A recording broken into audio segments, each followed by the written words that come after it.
What is up, everyone? Welcome to what is easily my most requested video. Well, not so much my most requested video, but more the most requested game that I do a video on. Persona 3 Reload. Persona 3 is one of my favorite games of all time, and one of my most viewed videos on this channel is me running through Persona 3 Portable using only Orpheus. So, what better way to cover this game than by remaking that video with Reload, going through with only Orpheus while experiencing all the new features and enhancements that Reload has to offer. Before we start, let's lay down our list of rules. I must have Orpheus equipped as my primary persona at all times. I cannot unequip him at any time for any reason unless the game requires it. I also cannot be playing on New Game Plus, and I have to be playing on the highest difficulty. Now that that's been established, let's start the game.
Once the opening is over and we get to the title screen, as usual, I choose New Game, choose Merciless as the difficulty, and now we can begin. We get our introductory bit with Makoto, our protagonist, walking to the dorm in the middle of the night. Although, something seems a little off. Like the fact that everything is green and there are coffins all over the place. Makoto doesn't seem to be too fazed by it though. I mean, just look at him. This is probably how he sees everyone all the time anyway. He just walks to the dorm where he signs the contract given to him by the inconspicuous kid in a jail suit, and this brings us to the name entry screen. And what do you know? We actually have a decent amount of room this time. So I named the protagonist Nyarly Kashihara, and I think this is the first time I've actually had enough room to put in a name that long. After that, the kid disappears, the green filter goes away, and then we meet two of our dorm mates, Yukari and Mitsuru. Yukari shows us to our room, and the next morning, she introduces us to our school. Morning. Well, here we are. Allow me to welcome you to Gekukan High School. I hope you like it. If you want, you can spend some time walking around and talking to characters who you'll be forming social links with. You can tell the social link characters because they're the ones that have portraits when you talk to them. But I just head to orientation, and here we're introduced to some of our teachers and classmates, including Junpei, and learn about the cases of apathy syndrome that are on the rise. The next day, we learn more of the ropes at school, but we also meet the school's chairman. The next night, we're introduced to Igor and his assistant, Elizabeth, both of whom are going to be helping us in the upcoming journey. The day after that, at night, we're woken up by Yukari, and then we have to run to the roof where we come face to face with our first shadow. And this is where we discover our power.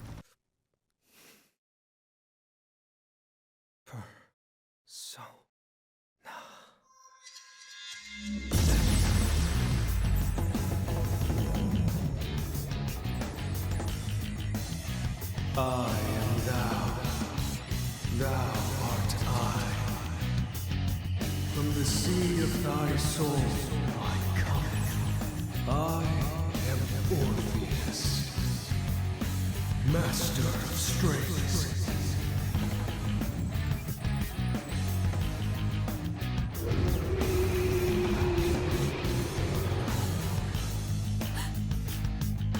Just as we thought.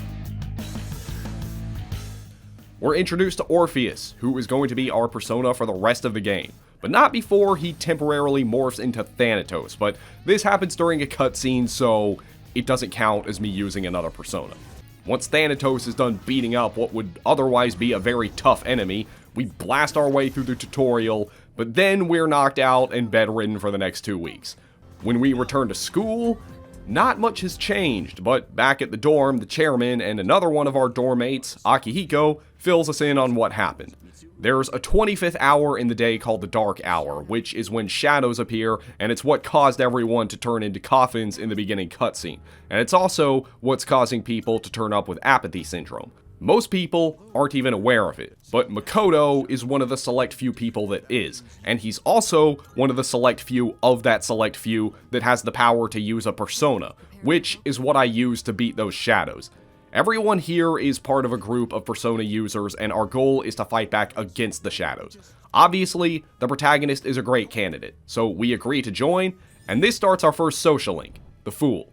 The next day, Junpei discovers that he also has the potential. He joins the group, and now it's decided that we have enough people to start exploring Tartarus, a massive tower that appears during the Dark Hour where the school is, and it's believed to be the source of the Dark Hour.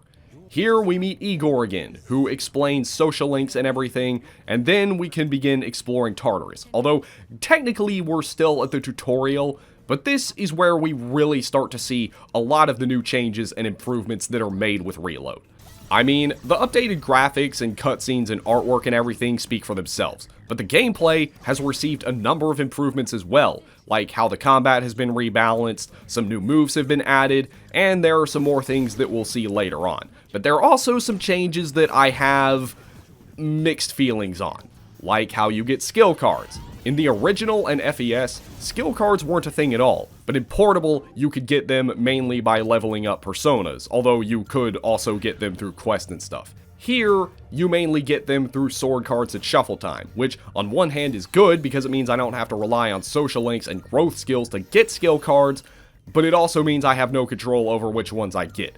It is entirely RNG based, and it also means that some of the more powerful skills I could put on my Orpheus in Portable, like Prolaya and Maralagidyne, won't be available to me at all.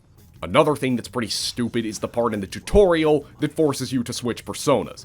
Yeah, in one of the battles, you're guaranteed to get Shuffle Time, and you're guaranteed to get Apsaris. And in the next battle, the game forces you to switch to her and use her for one of your attacks. I tried reloading my save and deleting her, but the game wouldn't let me. And I also tried switching back to Orpheus, but the game wouldn't let me do anything with him. I did say at the beginning of the video that I was going to make exceptions for situations like this, but that's not going to stop me from complaining about it. As soon as the game lets me, I delete that stupid thing from my mind storage or whatever, and continue the tutorial as normal until Mitsuru forces us to stop. The next night, however, we're free to go as far as we can, and that's exactly what we do. The shadows here aren't giving me any trouble, and neither does the first boss, the Ruthless Ice Ravens. These things are weak against fire, which should have been obvious, but it takes me a few turns to figure that out. Fortunately, both me and Junpei have fire moves, and nobody is weak against ice. But these ravens still hit pretty hard. A single Mabufula from one of them does more than half to the entire party, but fortunately, they don't have a lot of HP. I knock them down and all-out attack them as soon as I can. And this is how I learn that all-out attacks have a small chance to dizzy the opponents, meaning they won't be able to get up the next turn. In Portable, this only happened when enemies were normally attacked when already knocked down. So this is a welcome change, but whatever the case, the next turn I knock the other back down, and instead of all-out attacking again, I just finish it off with another Agi. After that, I start focusing on the other ones, and after a couple more turns, I finish the battle with an all-out attack.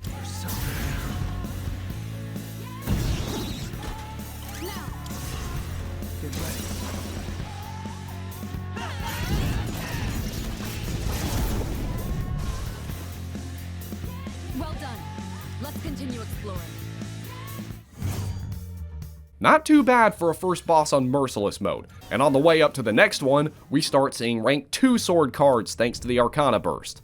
This is something that happens when you get enough major Arcana cards in one Tartarus session. It increases the ranks of all the cards you see in Shuffle Time by 1. So until we leave, all the rank 1 sword cards will be rank 2. And they give me single target weak elemental attacks. And by the time we get to the boss, Orpheus now knows Bufu and Garu, as well as Tarundo, which he learned through level up. Garu is especially a big help because the next boss is weak against wind, so not only does that give the party more coverage, but another one of the new features in Reload is the ability to do assist passes, which is basically this game's version of Persona 5's Baton Pass. The boss of this floor is the Barbaric Beast Wheel, which fights alongside two magic hands, both of which are weak to fire. The first turn, I have Makoto knock one down with Agi, pass to Junpei, have him knock the other one down with Agi, then pass to Yukari, and have her knock down the wheel with Garu. The first all-out attack doesn't do a lot to the wheel, but it does bring the hands down to almost a quarter of their health. The next turn, I have Yukari use Garu on the wheel, pass to the others who take out the hands with Agi, and all-out attack again. And from here, it's just a matter of knocking the wheel down and all-out attacking until it runs out of HP. Its attacks are pretty strong, but with only one turn, there's not really much it can do, and it goes down without a hitch.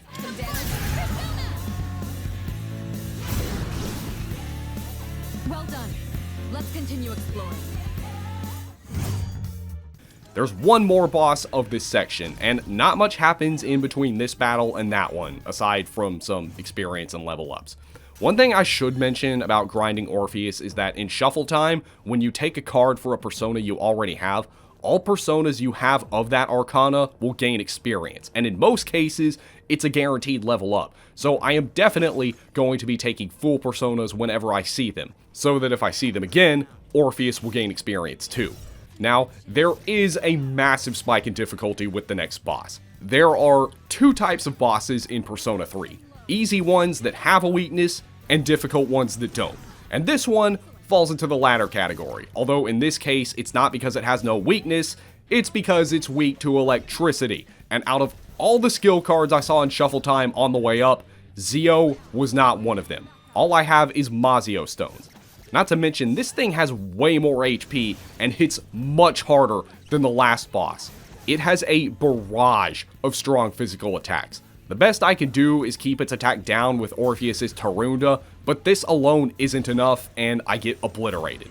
The Mazio Stones on their own are just not going to be enough, so I do some grinding on the lower floors to keep getting shuffle time until I'm able to get the Zio skill card. But when this happens, I am almost clean out of SP and SP restoring items. So I decide to leave and come back later. And believe me, this is not something I'm going to be doing very often. I'm one of those perfectionists that likes to clear Tartarus blocks or palaces or TV worlds or whatever all in one night. And here, it's even easier because this remake completely removes the condition system from FES in the original. Something I am also kind of mixed on. I don't go back to Tartarus immediately. I start messing around and getting some work done during normal daylight hours, because it wouldn't be Persona 3 if the dungeon crawling and combat were the entirety of the game.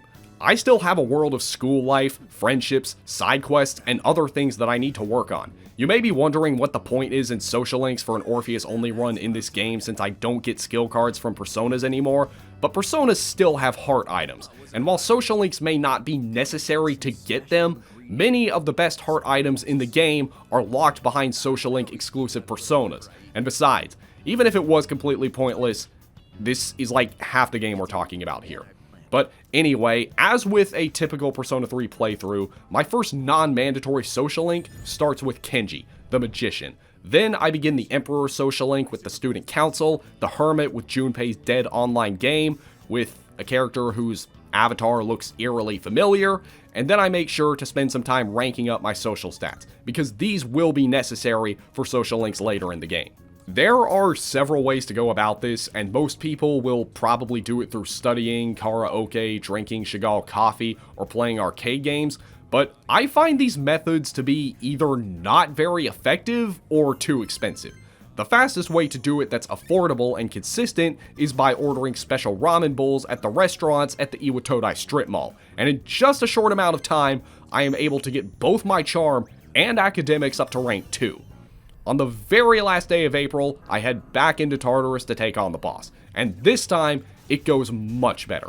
Not only do I now have a way to exploit its weakness, but I'm also on full SP. And I just handle this like I would any other boss, by just exploiting its weakness while stopping to heal when I need to.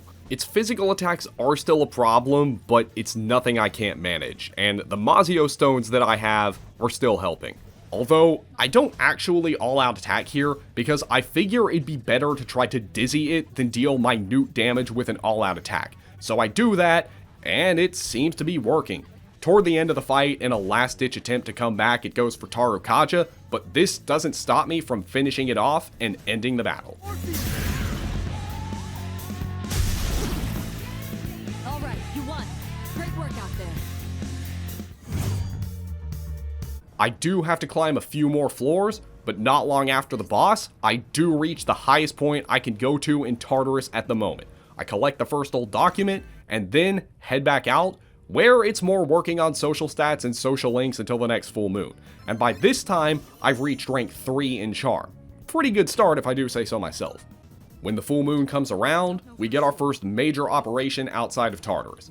Mitsuru detects a shadow that's taken over the monorail. We get on, and things don't seem too bad at first, but then the train starts running despite it being the dark hour where machines aren't supposed to be able to work.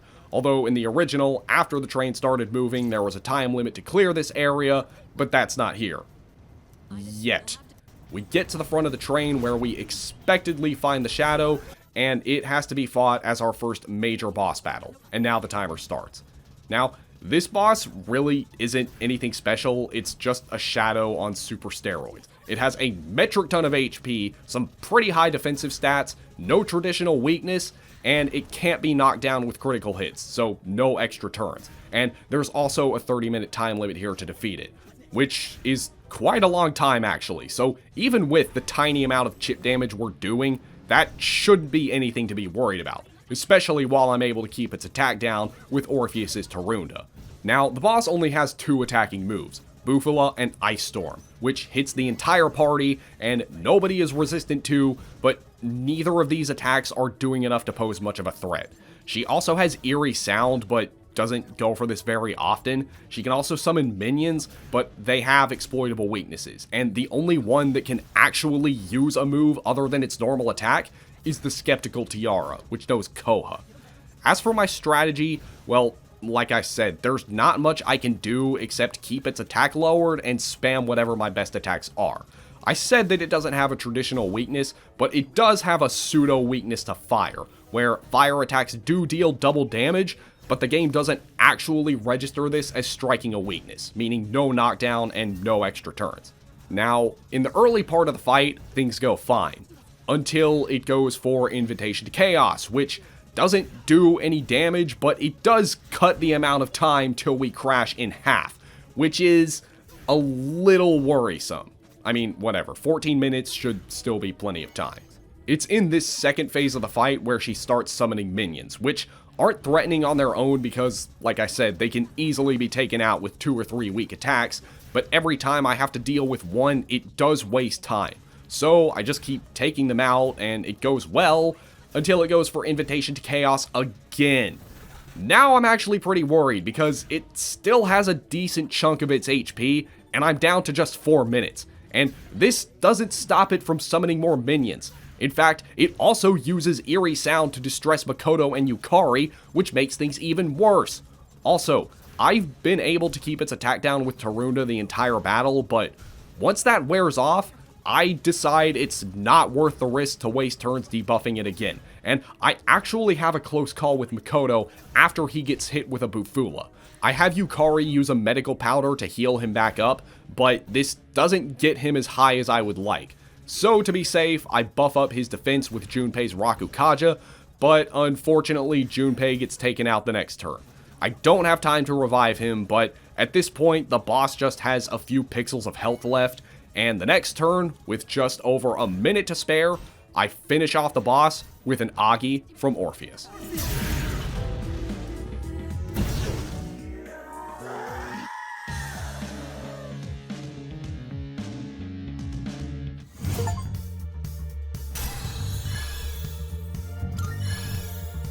After this, the train doesn't stop. But in a stroke of luck, the protagonist is able to stop the train just in time. This marks a job well done, and shortly after getting back, we're introduced to Elizabeth's requests. These are optional side quests with tasks that consist of bringing her items, defeating certain shadows, or even showing her around town, and I highly recommend going out of your way to do them. These may seem like tedious tasks and a waste of time, but trust me, the rewards that they provide are more than worth it, especially the ones that you get close to the end of the game.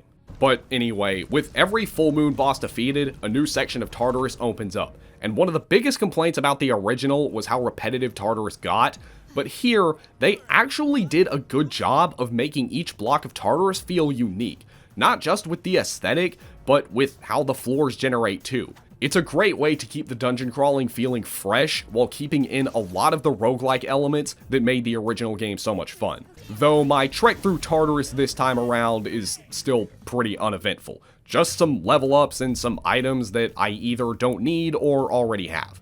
The first boss of this block is the Will-O-Wisp Raven, which fights alongside 2 Lightning Ravens, and you can probably already guess what their weaknesses are. You know, I'm glad they're actually diversifying the bosses of Tartarus and Reload rather than having you fight just 2 or 3 of the same bosses at the same time like you usually do in the original versions.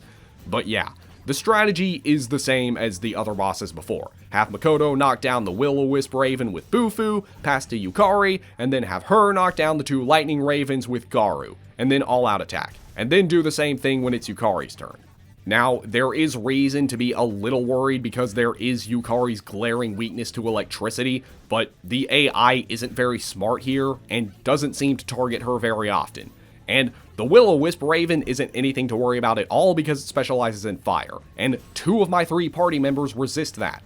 The AI's favorite target seems to be Junpei, and he gets taken out midway into the battle. I quickly have Makoto finish off the 2 Lightning Ravens after that, and then I have Yukari revive him, and from here, it's just a matter of pummeling it until the battle is over.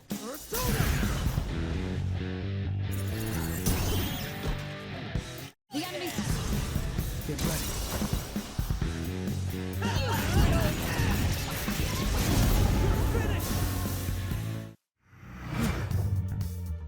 The next boss battle is very similar. This time, it's a heretic Magus, which is weak to electricity, fighting alongside 2 Grievous Tables, which are weak against ice. This means that only Makoto will be able to knock the enemies down, and it probably would have been easier if I had waited for Akihiko to join the party, but I do challenge runs for a reason, and honestly, even without him, this fight isn't that hard. I immediately lead off by having Makoto knock all the enemies down, and while the all-out attack doesn't do quite as much damage as I was hoping for, it does dizzy the Magus, giving me an extra turn. The tables can't do much on their own, and after another all-out attack, they just barely have any HP left. But then the Magus, who specializes in wind attacks, gets up and knocks down Junpei with a Magaru, and then... oh, come on! Okay, let's take this one more time from the top. Next attempt, first turn, oh, the enemies actually move first, and they take out Junpei before any of us can even move. Whatever the case, as per usual, I knock the enemies down with Makoto as soon as I can, and despite the fact that my all-out attack is only using 2 party members, I somehow get dizzy on 2 of the 3 enemies. Since Yukari can't strike their weaknesses, I have her use a Balm of Life on Junpei, then do another all-out attack, and this actually brings the tables down pretty low. Unfortunately, the Magus gets back up and knocks Junpei down with a Garu again, but this time it follows it up with a Garu on Yukari. The tables just cast Poisma on Makoto, which can easily be healed off and not much of a problem. At least that's what I thought, but the poison damage actually does add up, and when Makoto is poisoned, I can't initiate an all-out attack. In fact, this isn't just the case with poison, this applies to all ailments. So if you have a strategy that revolves around all-out attacking, you better make sure to keep ailments off of your protagonist. So I just heal back up, then knock them down again, finish off the other table with an all-out attack, and just do the same to the Magus until it's taken out. Once it starts getting low, it starts using Garula, but this doesn't make a difference, and it's only a few more turns before it's gone.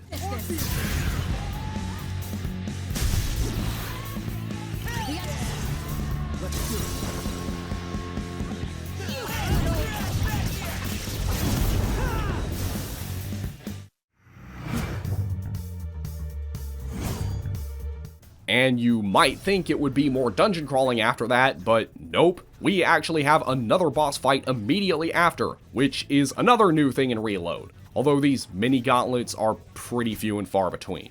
Whatever the case, we now have to fight the disturbing dice, and its two slaughter twins, which are weak against electricity. However, the dice has no weakness, so we're going to have to go about this a little differently. Rather than knock all the enemies down for an all-out attack, I instead just attack the twins while they're down in hopes to dizzy them. Though this strategy isn't very effective, but the extra damage is definitely helpful.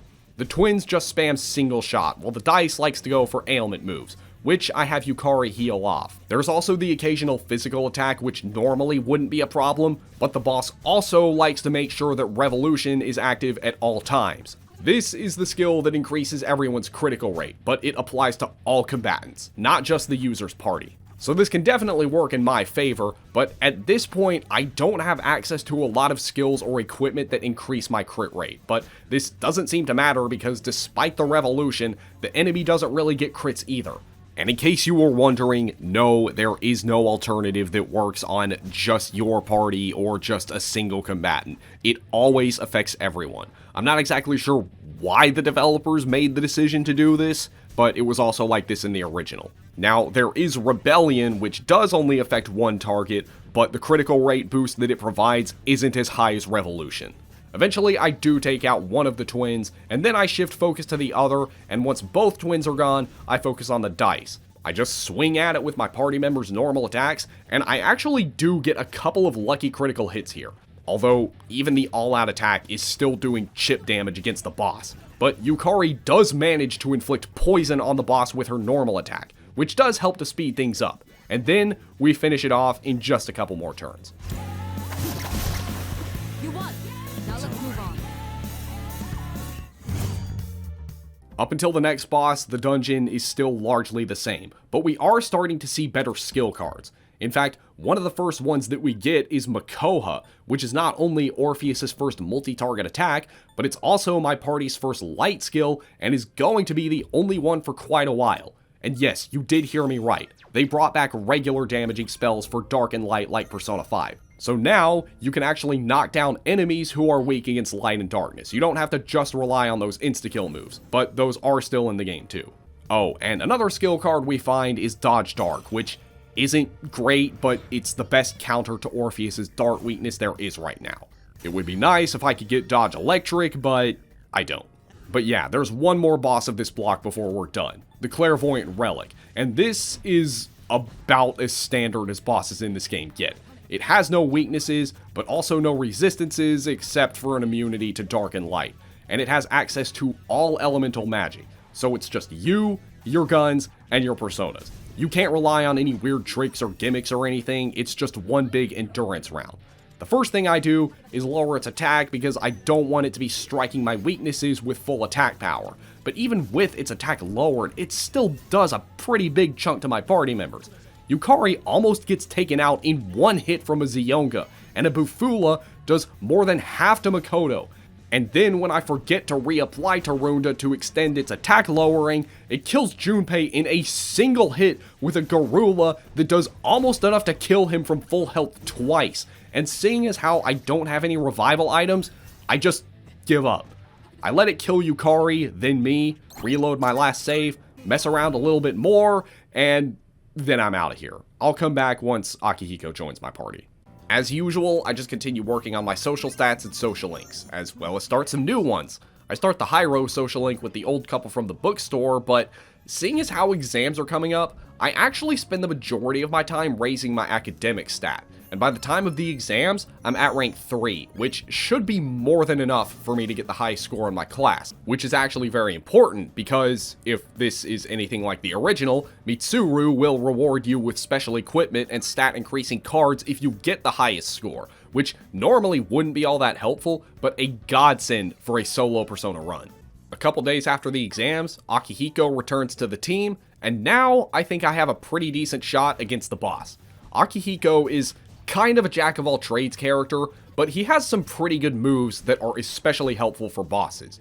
Now, when I get back to the Clairvoyant Relic, things go much better, but I still wouldn't say it's easy. Like I said before, this boss has medium damage attacks for all 4 main elements, and it's programmed to target your party members' weaknesses.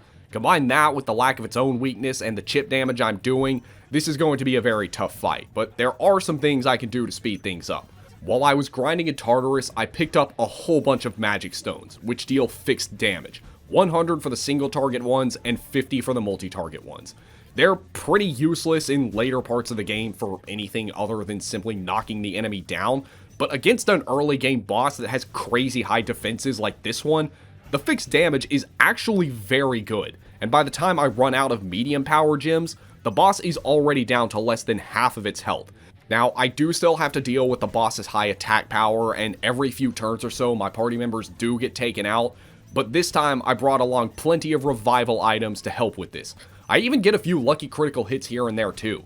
At the end, I just spam physical attacks and multi-target gems because they're still doing more than even my best attacks, and at the very end, Akihiko's Sonic Punch causes it to get distressed, and Yukari finishes it off on the next turn. Well done. Let's continue exploring. And after that, yeah, I just climb up a few more floors, and that's all we can do in Tartarus for now. The next day, the exam results are posted, and as expected, we scored the highest in our grade. So I go to Mitsuru to see what she's got for us, and she gives us a set of rank 1 incense cards. Cards that only increase a persona stats by 1, and only 1 of each. But not even 1 of each because she doesn't give us any for luck. And then an accessory that increases endurance by 5.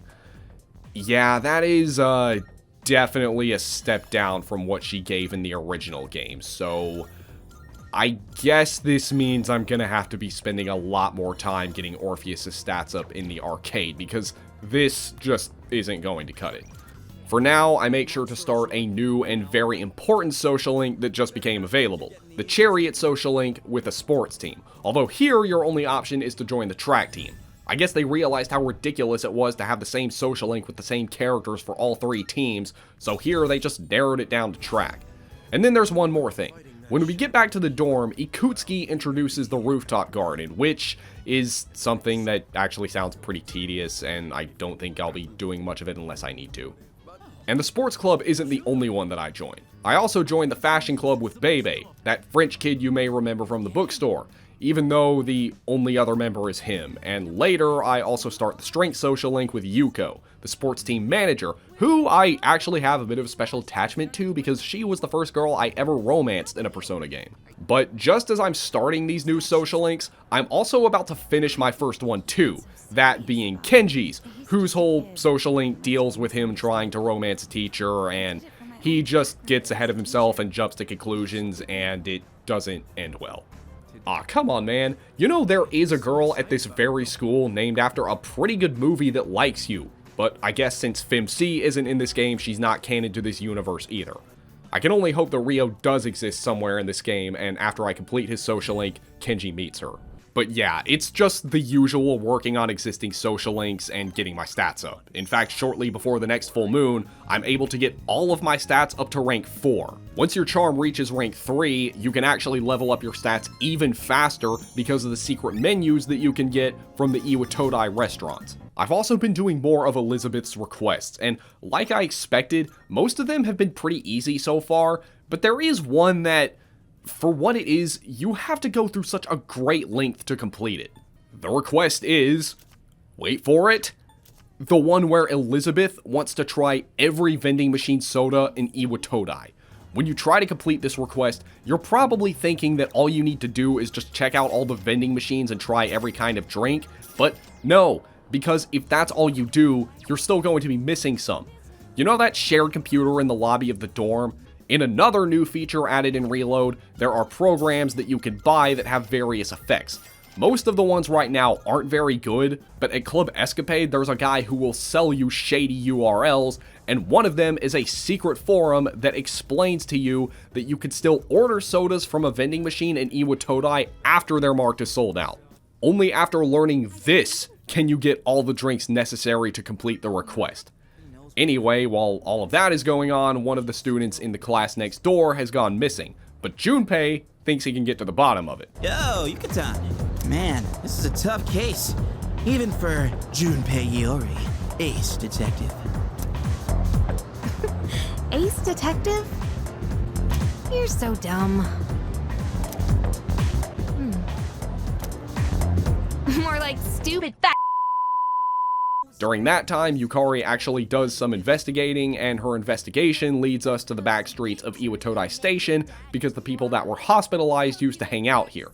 This is something that would have gotten us in serious trouble had it not been for the fact that a very handsome man named Shinji came in to save our sorry butts, and then he explains everything. The hospitalized people that hung out here bragged about how they'd harass a girl named Fuka Yamagishi, the same girl that's been missing, even though one of the teachers wrote it off as her being sick.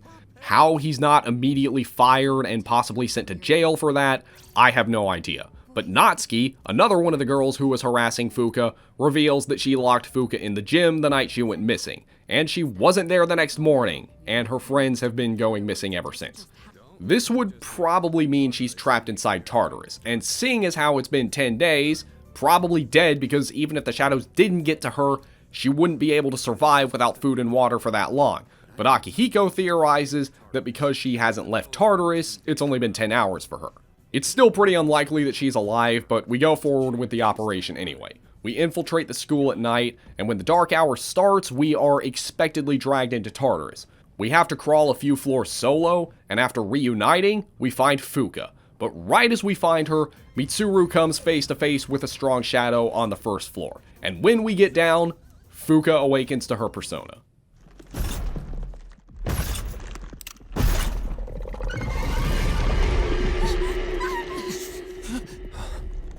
Persona.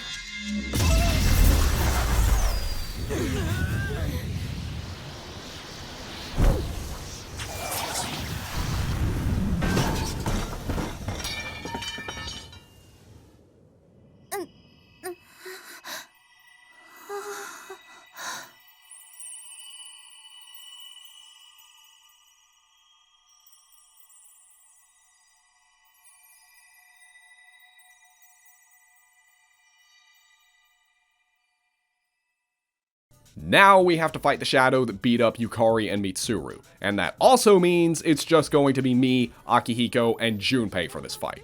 Although, despite still being limited to just 3 members, this is probably the easiest full moon boss in the entire game, because unlike most of the other ones, this one actually has weaknesses that can not only be exploited, but they can also be easily detected by Fuka. Though this doesn't work immediately, and we get off to kind of a bad start. My first attack is blocked, and then Junpei gets shocked, but once I do discover their weaknesses, things get a lot easier. The Emperor Shadow starts out weak against electricity, while the Empress Shadow is weak against strike. So I just use Orpheus to zap the first one, pass to Akihiko, and have him knock down the other one, and then do an all-out attack. After this, the enemies use Paradigm Shift, which changes their properties, but the strategy is still the same.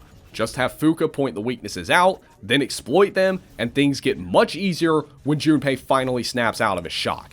There's pretty much no situation where I can't knock them down, because my Orpheus has coverage for all elements except dark, and my party members have physical coverage for 2 out of the 3 physical types. And thanks to the ability to pass the baton to other party members, I can knock them down and all-out attack pretty much every time a party member is able to move. Their attacks are a complete joke, barely putting a scratch on my party members. Although the Emperor Shadow does get a little lucky and takes out Akihiko with a Getsu-A, a slash move that deals more damage during a full moon, but by this point, they barely have any health left, and after taking out the Emperor with a Bufu, I bring Akihiko back, and then Junpei finishes off the Empress with an assault dive.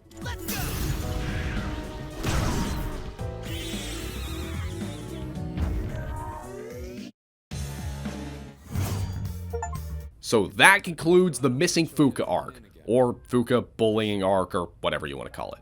Nothing left to do now but take Natsuki back and wait for Fuka to recover. And once she does recover, we get our new outfits that I don't actually like as much as the old ones, to be honest. And we're introduced to Thurgy skills, which are special powerful skills that can only be performed when the meter is full. This is also how they reworked fusion skills in this version of the game. In the original and FES, you'd be able to use fusion skills if you had both personas in your stock, while in Portable, they were just turned into items. Now, in Reload, you need to have a full 30 gauge to use these skills, but once you get the personas that are required for the skill, it automatically gets added to your 30, and you don't have to keep the personas after that, nor do you need to switch to either of the personas to get the skills. So, for this reason, I am going to be allowing the use of 30 skills for this run, because like I said, I don't need to change personas, and the damage and power of everything is calculated using my current persona stats, that being Orpheus. There isn't much we can do in Tartarus at this time, it's kinda just another tutorial section, but once we're back, we can do whatever we want again. And now, Mitsuru is in our party as a combatant, and she's pretty good. But yeah, it's not long before I get to the first boss, the Servant Tower that fights alongside 2 enslaved Cupids. Now, this is another boss that I don't actually have coverage for. The tower is weak against darkness, which I'm pretty sure I actually do have a couple of skill cards for Aha, but teaching Orpheus that would require me to get rid of skills that I would like to keep. I say this as if I didn't teach him Mudo immediately after, but whatever. Now, the 2 enslaved Cupids have absolutely minuscule HP for boss standards, which is probably why the main boss can call in reinforcements. I really don't want to deal with their attacks, so I still make sure to take them out whenever they spawn. But other than that, the best thing I can do is just focus on taking out the main boss. Mitsuru knows Rakunda, which is definitely helpful for speeding up the process. Now, the Servant Tower spends most of the fight alternating between light and strike attacks, which are decently powerful, but not enough to pose a concern. And whatever damage it does do, I can just heal the party back up with Yukari's Medea. When the Cupids are alive, they'll either heal, use ailment moves, or buff the tower. But even with its attack buffed, the Servant Tower still isn't threatening. Also, about halfway in, one of them inflicts Akihiko with Rage, and I don't even heal it off because the tower doesn't have any kind of physical immunity, and Akihiko's attacks will be stronger when he's inflicted with Rage anyway, so this is actually helpful.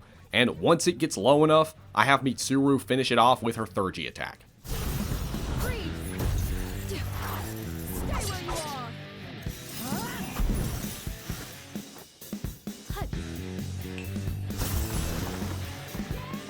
Good. That's a win We've for won. the team. Good job, everyone. Man, these attack animations look awesome. The next boss is a little similar. It's another boss with no exploitable weakness that fights alongside 2 other shadows that do have a weakness. Only these ones are stronger. This one is the Leviscus Lady, which has no weakness at all and is immune to all magic, while her 2 minions are weak against wind. The best thing I can do is use Garu and Magaru to knock down the minions with Makoto and Yukari, while using Akihiko and Mitsuru to keep their stats down and heal with whatever items we have available. Fortunately, the minions don't have a lot of HP, and one of them goes down pretty early on, and the next one goes down soon after.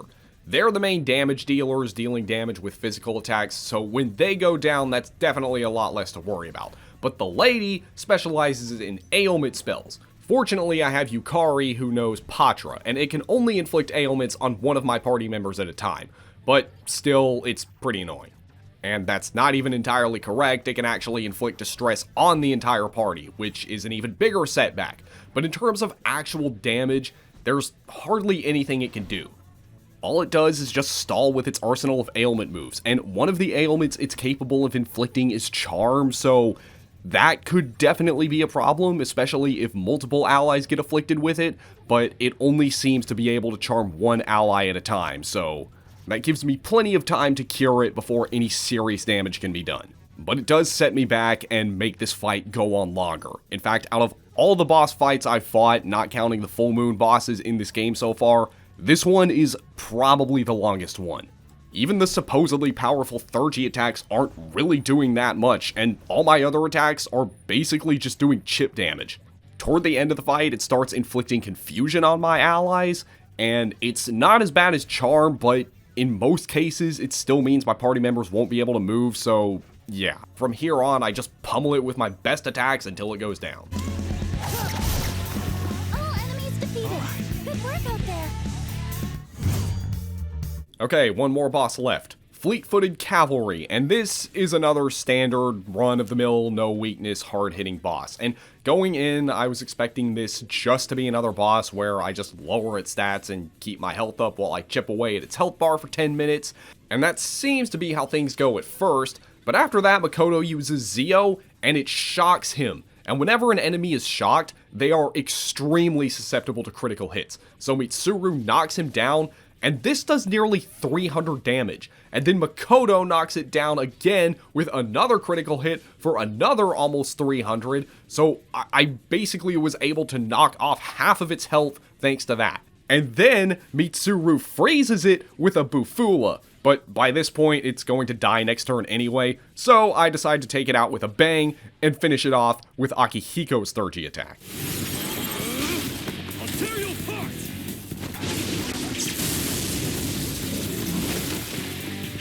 All enemies defeated. Good work out there. So yeah, that's another section of Tartarus complete. Now it's back to social linking and stat grinding and persona enhancing and being Elizabeth's delivery boy. And I start another automatically progressing social link, the Death social link with Pharaohs. This is also the point in the game where people start wandering into Tartarus, and I highly recommend you save these people, because not only are some of the rewards really good, but sometimes social link characters can wander in, and if you don't rescue them, you will be permanently locked out of starting or completing that social link. But yeah, I make a lot of good progress on my existing social links. I finished Kazushi's social link where he finally agrees to stop pushing himself and go to rehab after his leg injury, and then I finished the Hermit social link with Miss Toryu, Maya, right before our online game shuts down. You know, looking back, for a game that was made in 2006, I do think it was pretty creative of them to include a social link with someone you've never even met in person. I mean, today, after the Rona lockdowns and everything, we've gotten pretty used to interacting with people mostly online, but in 2006, the internet was still a new thing. In fact, it wasn't that uncommon for people not to have internet. So an online-only relationship was a really weird concept for a lot of people to grasp. Not just because of the lack of physical interaction, but also because there was a lot of paranoia and a lot of people thought that everyone they met online was a serial killer. So taking the concept of an online friend and making a social link out of it was a pretty cool thing, though I think it would have been better had they just kept who it actually is a mystery. I also don't come close to finishing them, but I do start making some good progress on the Emperor social link too, and this allows me to start the Justice social link with Chihiro.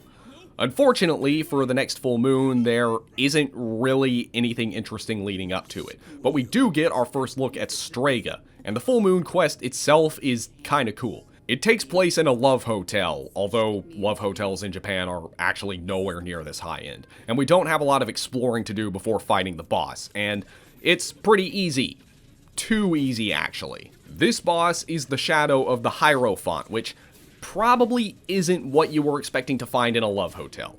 As expected, this thing has no weakness, so the best strategy here is to just keep its stats lowered and attack while hoping for a critical, or wait for everyone's Thurgy gauge to fill up and attack then. The boss doesn't have anything that any of my party members are weak to. Its strategy is actually what mine is going to be later in the game. Use critical rate buffs and hope for critical hits.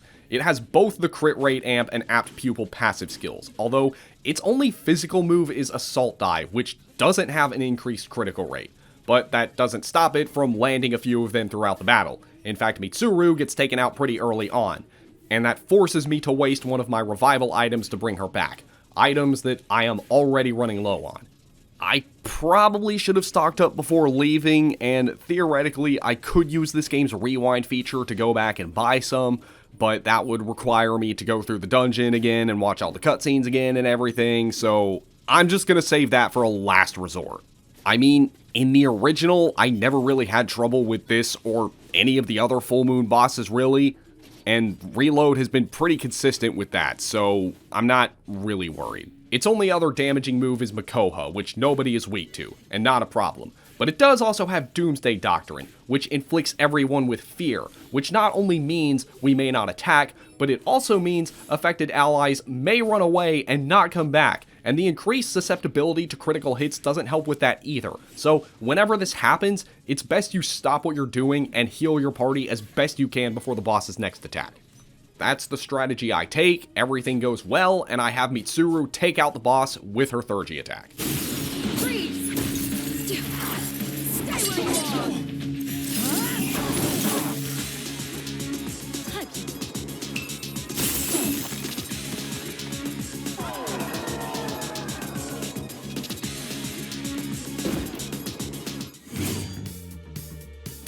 So we beat the boss, and you would think that that would be, as a not-so-wise man once said, mission accomplished, but just like with what that man was referring to, that is not the case here.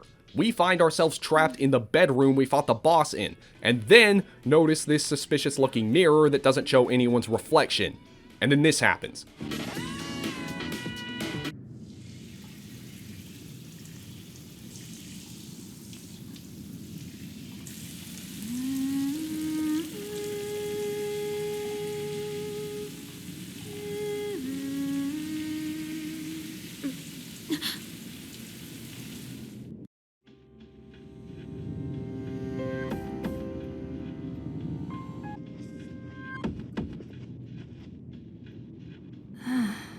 What was I...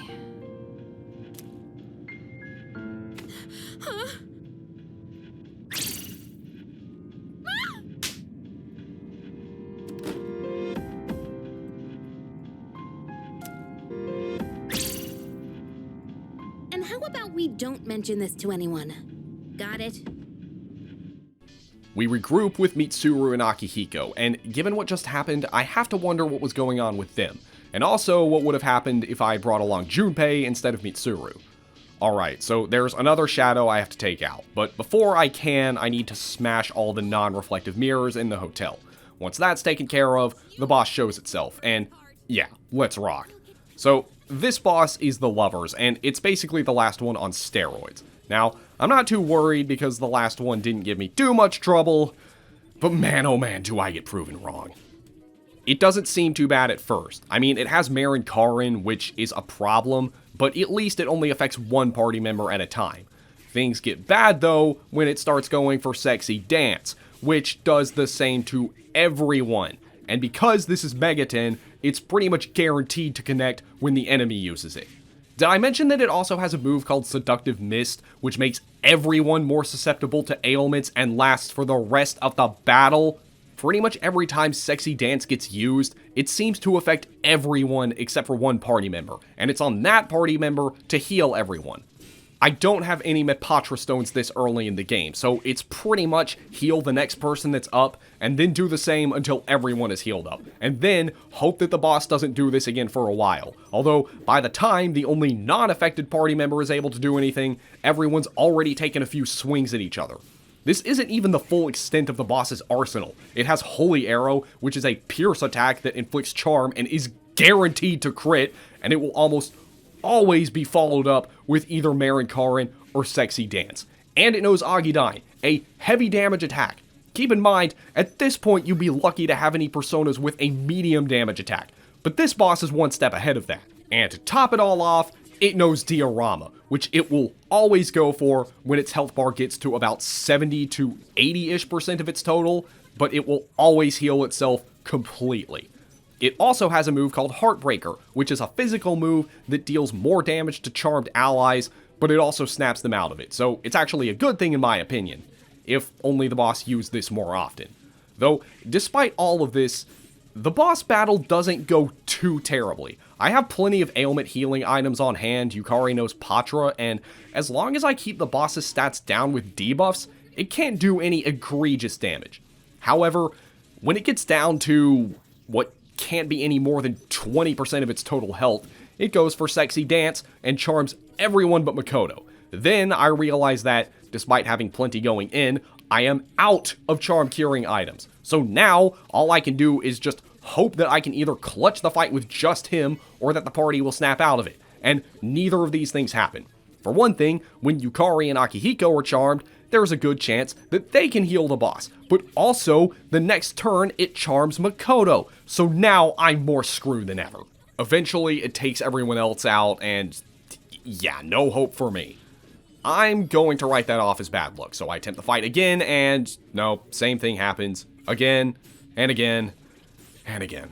I still don't want to have to resort to rewind just yet, so I decide to just keep pushing my luck. And that's really the only thing I can rely on here, luck. But rationing out my supplies does help too. Not only my supplies, but also my 3G attacks. I have a couple of Fierce Sutras which increase my party's attack for 3 turns. It's the only party-wide attack buff that I have right now, so by using them before my 3G attacks, and while the boss's defense is also lowered, I'm able to squeeze a bit of extra damage out of them. I also guard with Mitsuru when she's not needed because doing that temporarily negates her weakness to fire. Even with all this though, my luck really gets strained here. This boss is a giant damage sponge, having over twice as much HP as the last one, and all it takes is for one thing to go wrong for everything to come crashing down. Toward the end, when it just barely has a few pixels of health, it starts charming Yukari and Akihiko again, and it is just barely clinging to life from their healing skills.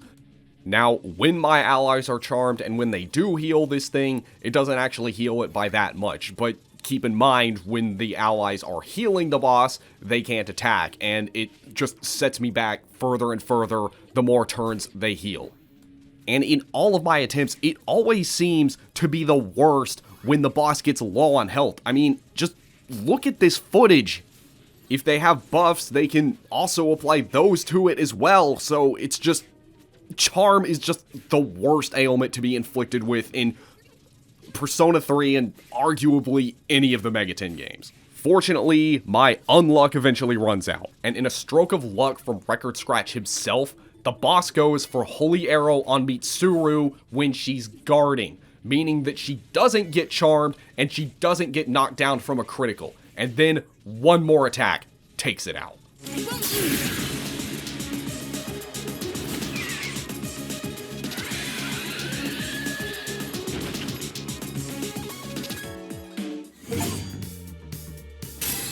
Rest in urine, you won't be missed. I don't know, I'm just trying to avoid getting age restricted here, just like they did with my Megami Tensei 1 video, for reasons they never told me. But yeah, there's not much celebration going on right now. Yukari confronts Mitsuru about something that Fuka found about how the Kirijo group is connected to an accident that occurred 10 years ago. There was an explosion near our school, and it must have been big news back then. You know about it, don't you? Yes. Luckily, no students were injured. But something is off here.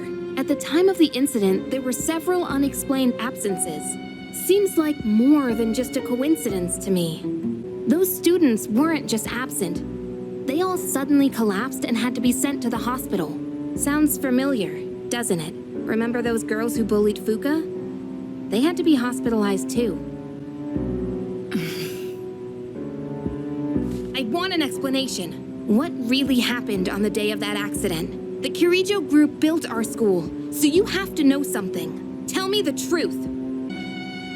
Shadows have many mysterious abilities. Some research indicates they can even affect time and space. We think of them as our enemies, but what if we could somehow use them to our advantage? They could be a source of unimaginable power, couldn't they?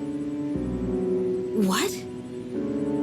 14 years ago, one man pursued that very line of thinking. He was the former leader of the Kirijo group, Koetsu Kirijo, my grandfather.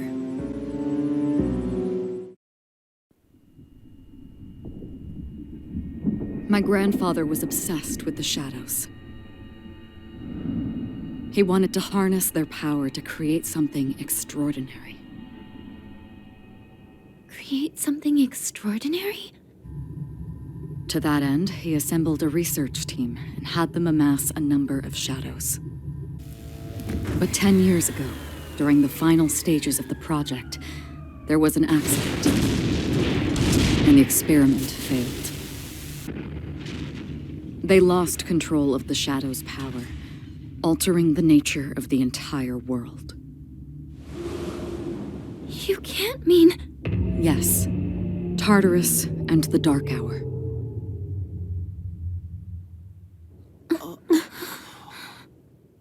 Well, that gives us some hope that we're working towards some kind of goal. Everyone reminisces, and I, the player, have a bit of self-discovery myself. That last boss made me realize that I'm going to have to start taking this challenge a little more seriously if I want it to go any way like my original one did. But since incense cards in this remake suck compared to the original, I'm going to need to spend more time getting Orpheus' stats up at the arcade, but even that isn't going to be as good because the only stats I can improve this way are strength, magic, and agility, so I'll just have to get them maxed out as fast as possible so that my level up bonuses can go toward the stats I can't increase on my own. Now, the next round of exams are just around the corner, but I've already got my academics maxed out, so there's no need for me to study. And as expected, they go pretty well. I just work on Orpheus' stats, and now they're starting to look pretty threatening. Now, we do have a trip to Mitsuru's vacation home in Yakushima coming up, but we do still have a bit of time to kill. I check out the antique shop since that just opened up, and here you can use gems and heart items and whatnot to get unique weapons and armor and items. But also, I'll be picking up and duplicating the growth skill cards. These are the skills that allow your personas to gain experience when you're not using them, and for this challenge, it's the only way to get certain heart items later in the game. So I will definitely be picking some of these up later. Right now, though, I'm still at a point where most Persona Heart items can easily be gotten by having a high enough ranked social link with its Arcana, and Heart items aren't even really that important for the early game anyway, but for the later Personas, the ones you'll have to grind for to get their Heart items, these will be absolutely necessary, and while they're pretty common skills that can be passed down through fusion, it's always good to have spare cards on hand. Anyway, I can now go into Tartarus and clear the next block, and what do you know, the look has changed again. I like it. It reminds me a lot of the clock tower levels in the Castlevania series. And I get really lucky really early on. I find the skill card for Slash Boost and then Getsu A. The boost skills increase the power of all attacks of their respective type by 25%, and there were no physical boosters in the original Persona 3, so I will happily take this. And I think both of these skills will go very well with my other new skill, Crit Rate Boost, which I got from Elizabeth. My luck in finding this could not have been better because this is the best physical skill I can get my hands on right now. While it's not the most powerful, it does have the highest crit rate, and its power increases the closer I get to the full moon, with it peaking during a full moon, which is when I'll need it the most. In order to teach Orpheus these skills, I am going to have to sacrifice some of my coverage, but with my increased critical rate, it won't be as important. Now, I think this next boss is going to be a good dummy to test this skill on. Okay, well, it actually doesn't go as easily as I was expecting. In fact, the battle gets off to a horrible start, with the first Getsu A not doing that much, and then the boss knocks Mitsuru down with a Miragion and kills Akihiko with a fatal end. Shortly after that, the boss goes for Miragion again and takes out everyone else except Makoto, and then at that point, I just let them kill me so that I can start over.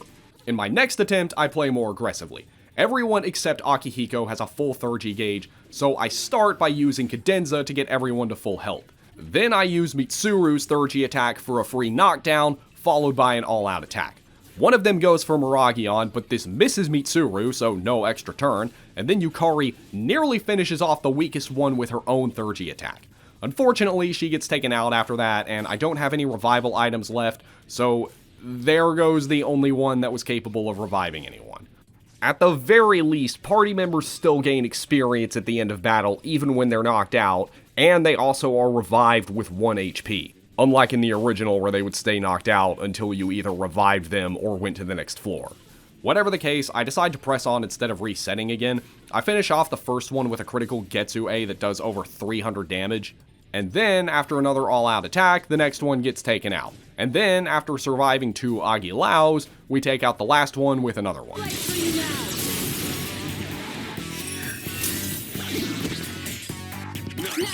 your chance. Like fish in a barrel. There's no escape. It's over. Perfect coordination. Now, a few floors up from here, we run into this strange red door. There's a powerful shadow inside, but it's not a boss, just a stronger than average shadow, and we take it out easily. This is a monad door, and it's not going to be the last one we'll be seeing. These doors are completely optional, but I do recommend doing them. The treasures you get inside usually aren't very good, but the enemies are guaranteed to give you shuffle time, and they're guaranteed to have at least one major Arcana card if you haven't already gotten a burst, so definitely take advantage of them when you see them. There is one other mechanic introduced in Reload that we see for the first time here, a great clock. This has a chance of spawning whenever you open a Twilight chest, and what it does is, it basically lets you choose 2 allies and brings them up to the protagonist's level. So if you have any party members that you realize you need that you've been neglecting, well, this is a great way to get them up to your level, and save you a lot of grinding. Now, that little streak of luck I was on earlier still isn't over, because in a Twilight chest, I managed to find a skill card for Apt Pupil, which is not only amazing, but it's the first skill that's going to stay on Orpheus until the end of the game. It effectively doubles your crit rate, and yes, it does stack with crit rate boost, though I'm not sure if it applies before or after, but either way, it is an amazing skill and absolutely necessary for a physical persona.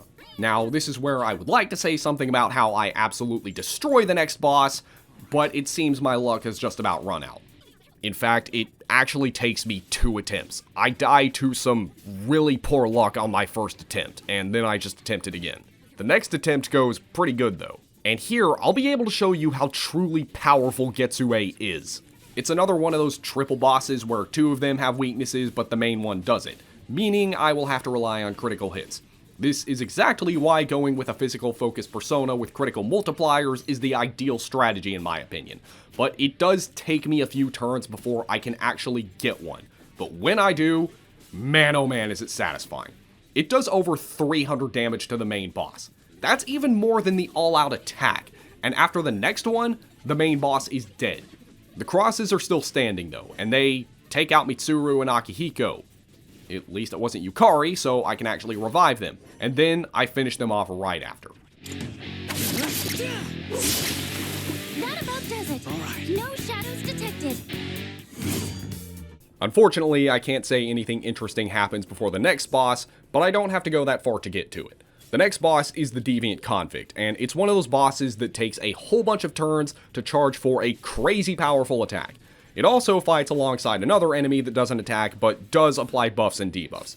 Now, if you're unable to take it out before its attack, I'm pretty sure what you're supposed to do to survive is guard, because that dramatically reduces any incoming damage that you take. But in my experience, buffing and just making sure your party is at full health is enough to survive. At least that's the case for bosses later in the game, but, I mean, that's later in the game, so we'll get to that soon. Now, the Deviant Convict doesn't have a weakness, but the Tome does, but that weakness is fire, which only Makoto has coverage for. So I just have everyone else counter its buffs and apply buffs and debuffs of our own in case we're not able to take out the Convict before it can attack. Unfortunately, thanks to a combination of not critical hits and unlucky misses, this strategy does not work. But to be safe, I set up an attack mirror on both Akihiko and Makoto, and when the attack comes, 2 of its hits gets reflected, and it takes itself out. The Tome is still standing, but not for much longer. It doesn't have a lot of health, it can't do much, and it's pretty much just easy picking for my allies.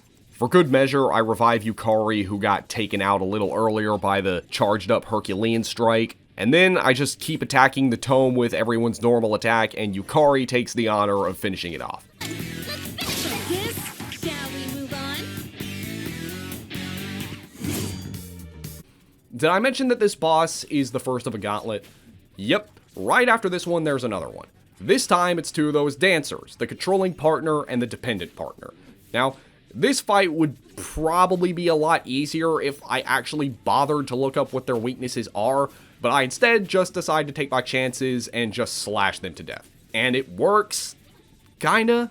I mean, it's doing okay damage, but I'm not really getting any criticals or anything, though I accidentally discover that one of them is weak to pierce by having Yukari attack, so that's nice. They don't attack much, they just spend most of the battle healing. It's not really a problem though, because I'm easily able to deal more damage than they're able to heal each turn, and it really just delays their inevitable defeat. When these things finally realize that they actually need to attack me to stand a chance at winning, they take out Akihiko, which does set me back a little bit, but I'm easily able to revive him and get back on my feet. And after that, it's not long before I take out the dependent partner. After that, it's just the controlling partner, and I'm quickly able to get its HP pretty low thanks to a barrage of Thurgy attacks. And once it gets around to half of its HP, Mitsuru freezes it with her Thurgy attack, and then I knock it down with a crit and finish it off with an all-out attack. Reading your vitals. You're doing great. Straight through! Everyone, follow my lead. There's no escape!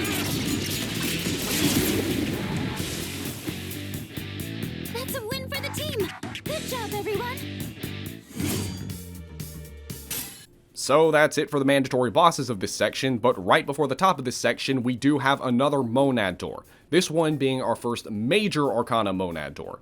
These are found at the top of specific Tartarus sections, and basically they're like any other monad doors, except these ones actually have slightly stronger enemies. They're still pretty easy though, and at the end, a new major Arcana card gets added to your pool. These cards can be pretty helpful, but think about this. The more major Arcana cards you have, the more you'll need to get an Arcana burst, but like I said, these cards can have some effects that can really break the game in your favor. We've done all we can here. Now it's time to enjoy a well-deserved beach vacation. We meet Mitsuru's dad, mess around on the beach a little bit while making sure to get some stuff to bring back to Elizabeth since that's one of her requests, and then we get the big revelation. From what I understand, Mitsuru has already given you the short version.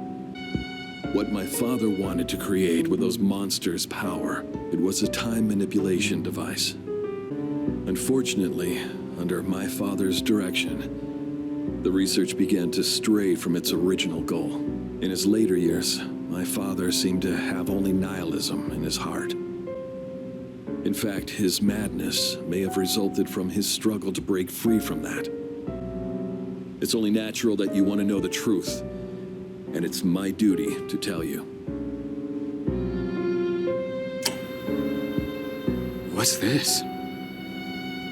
This is the only existing footage of the accident, recorded by a scientist who was at the scene.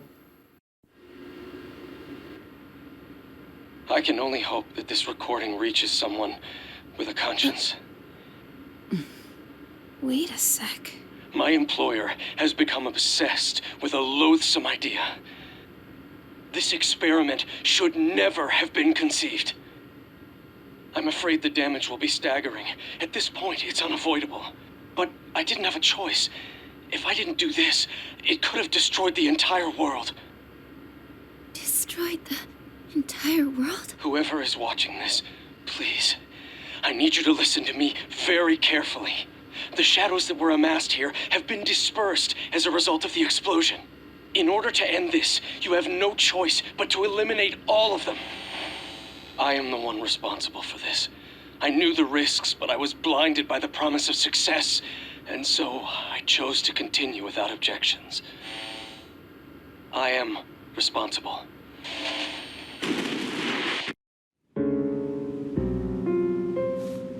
Huh? Dad? His name was Eiichiro Takeba. He was the head researcher at the time, and a very talented man. But we are the ones who are responsible. We pushed him to continue the research. The Kirijo group is to blame for his death. So is that why you were hiding this? Because you felt sorry for me? Is that it? No, Takeba, I don't want your pity! Takeba!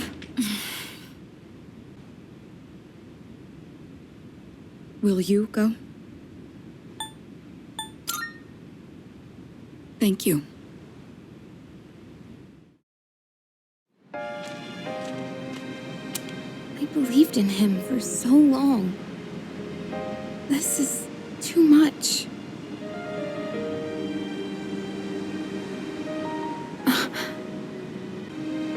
Nobody knew the truth, so there were all sorts of rumors. Because he was in charge of the research team, people were really mean to me and my mom. We even had to move a few times. But all this time, I kept telling myself it wasn't his fault. I loved him a lot, and I believed he'd never do anything wrong. When I found out I had a special power, I thought it was fate. I was scared. But I thought if I cooperated with the Kirijo group, I might find out what really happened. That's why I agreed to fight using my persona. Did you really think I could just be cheered up so easily? You think you know me? You don't know anything. I'm sorry. I can barely make sense of all of this. I'm so afraid. I just feel so lost now. Just tell me, what am I supposed to do now?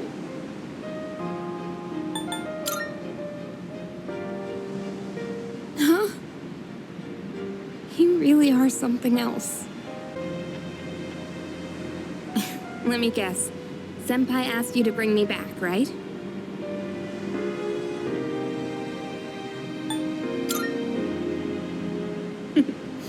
Aren't you a smooth talker? Thanks, though.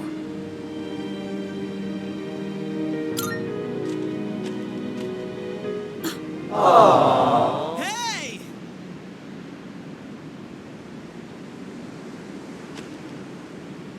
Yeesh, what's taking you guys so long? Everybody was getting worried. All right then, let's head on back. The next morning, Yakutsuki tells the girls that some kind of anti-shadow weapon has escaped. But before it reaches any of the boys, we have to do Junpei's whole pick up girls at the beach minigame.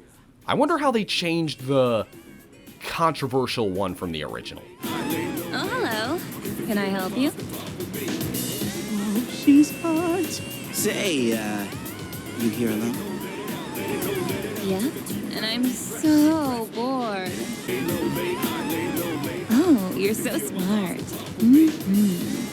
I think you're just my type. Hey, wait a second! Just joking. I like you a lot too. Really?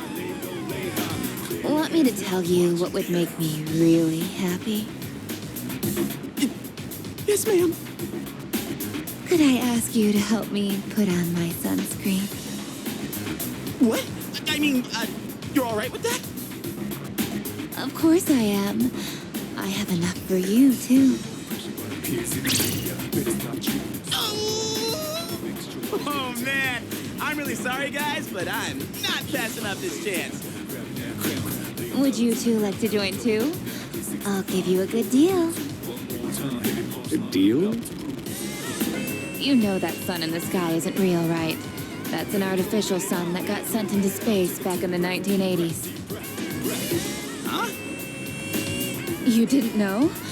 Turns out that sun sends out harmful rays that mess with your body's equilibrium. Normal sunscreen doesn't work.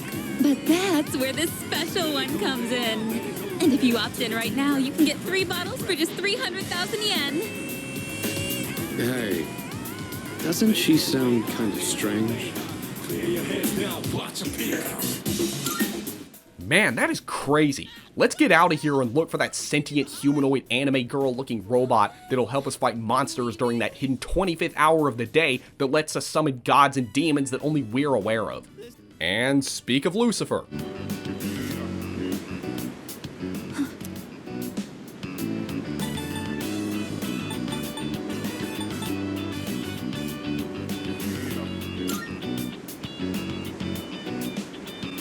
You. Initiating evasive maneuver. Confirmation must be made at a secure location.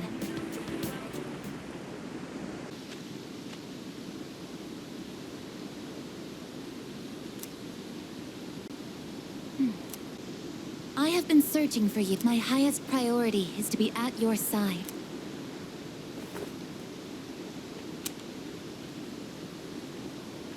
What? Are you friggin' kidding me? You had me worried. You can't just leave the lab. Understood. Aigis explains that she's a robot capable of using a persona, and she'll be joining our party. After spending a bit more time bonding, we head back home, and once again, it's back to our ordinary school life. We get the results from the exam, and look at that, I scored the highest again. And during this period, in the second half of summer, there is a lot of stuff going on. As per usual, I spend most of this time working on social links, and the only stat I have left, courage, which gets maxed out in no time at all. And also Elizabeth's requests and Orpheus' stats. I also start the Devil and Tower social links with Tanaka and Mutatsu, two of my favorites in the series just because of how insane they are. Mutatsu is this guy who genuinely gives you good advice so that you don't end up like him, but the social link also has you convincing him to turn his life around. And Tanaka is this guy who is openly bragging about how he's not a morally great person, but he's also teaching you how to survive and deal with other exploitative people in this dog-eat-dog world, and you can't help but be interested. I also make sure to learn the ambush skill from a URL sold by the shady guy at Club Escapade. What this does is, it makes it so that after you've been sprinting for a few seconds, you'll go into this assault state, and if you attack an enemy during it, you'll automatically get the advantage in battle, regardless of which direction the enemy is facing. But that's not all. During this time we also have some kid named Ken join our dorm, even though he's not part of C's yet. We also help an injured dog named Koromaru who fought off a shadow, and then there was this track competition against a famous athlete named Mamoru. The competition goes great, but he still beats us. However, he's impressed enough by our performance that he wants to get to know us more, and becomes a social link that we can start later. And because this is Reload like the other social link characters, he is now voiced, and he actually sounds kind of familiar. I think I've heard him in another game before. He sounds kind of like Kazuma Kiryu. Hold on, let me look this up. Yeah, he's voiced by the same voice actor that voices Kazuma Kiryu. Yeah, don't take it personally. I'm Kazuma, an associate of the Dojima family. I appreciate it. Can't wait to hear him again as Alex next time I play Prototype 2. I'm able to get Orpheus' strength maxed out at 99 just in time for the next full moon operation, and on August 6th, our operation begins. It's a pretty standard operation being set in some underground armory, but here we have our first face-to-face encounter with Strega, and they lock us in. Well, I guess we'll have to worry about that later. Right now, we have a shadow to fight. Okay, so this is another one of those double bosses. You have one shadow that acts as the body, and the other that acts as the cannon. It starts off in this tank form, and it resists everything in the game, except for Almighty, but I don't recommend spamming Almighty skills here because at this midpoint in the game, you're going to run out of MP almost instantly, and those Almighty attacks don't even do that much damage anyway. Anyway, on the first turn I lead off with a Getsu A, and it does 77 damage, which is actually a pretty standard amount for this point in the game, but considering that this is a 99 strength slash boost boosted critical full moon powered Getsu A, that's pretty pathetic, but given how this boss resists everything, that's the best I could do for now. I can't even knock it down for an all-out attack. Makoto is the only one that's actually able to do any noticeable damage to this boss. My teammates are there just for healing and buffing. Thankfully, this boss isn't that strong. I mean, its attacks do hit pretty hard, but all it has is two strong pierce attacks. One that hits one target, and one that hits the entire party. That's it. It has no way to counter the buffs, no healing, no ailments, none of that. And when it is about to attack, it gives you a warning, so you can guard with whoever is about to take the hit. I just attack with Makoto and use everyone else for support until my party members' 3rd gauges start to fill up. And when this happens, I use them for some good damage. A little ways into the fight, the boss will split up. When this happens, this is your chance to do serious damage. You have the Chariot, which only resists physical, and then the Justice, which resists magic.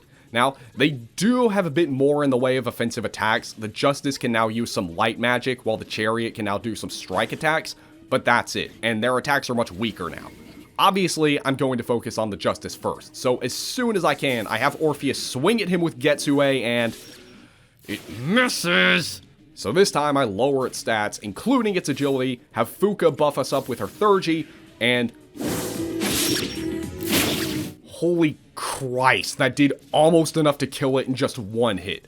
It just barely has any HP left. So the next turn, I have Yukari finish it off in one hit.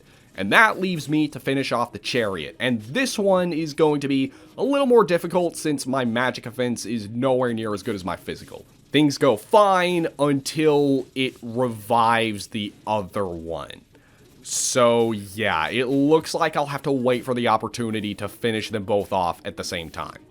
Now, taking out the Chariot is going to be a little more difficult, obviously, because, like I said, it resists physical, and Makoto, my primary damage dealer, is a physical attacker, but my allies' 3G attacks definitely help with this. But before I can do this, they reunite again, and I'm not entirely sure how the game calculates how much HP to give it when this happens, but it's at about half of its health. So again, it's just back to me chipping away at it with whatever I got, until it splits apart again. And when this happens, Mitsuru and Akihiko both have full 30 gauges, so I use their attacks, and it gets the chariot down to about a quarter of its max HP. I'm just frantically attacking it with all I've got, hoping that I can finish it off, and with the help of a Raccoonda from Mitsuru, Makoto does just that with a Getsue. And after this, we only have the Justice, which just has barely any HP, and before it can do anything, Akihiko and Yukari take it out.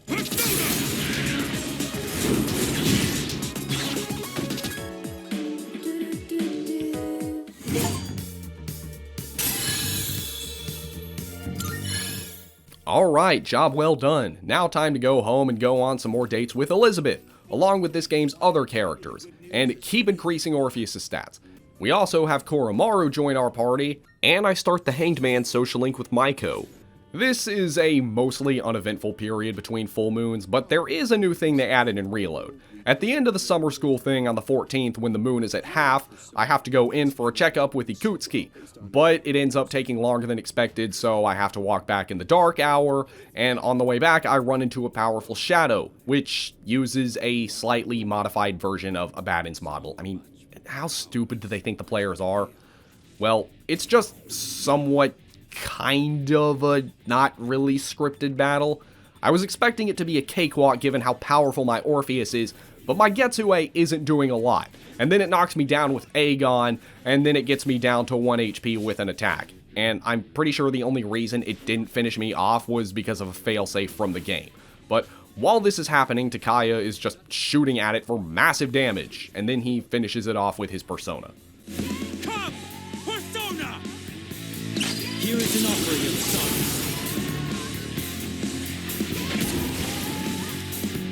The finale was surprised.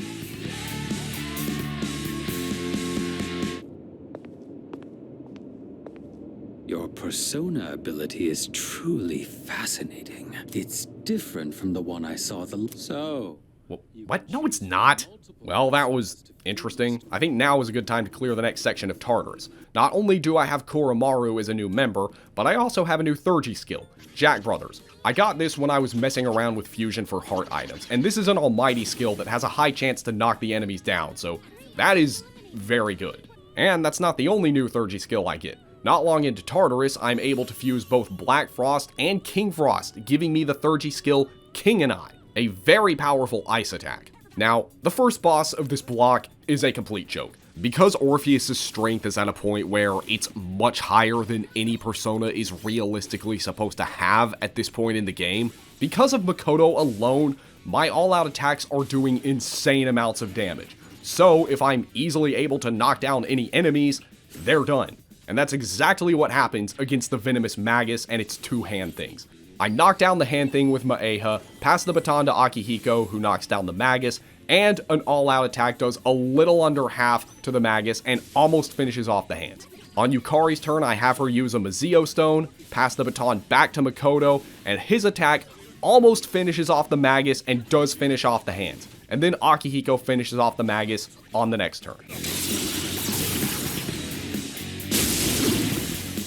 Let's keep this momentum up.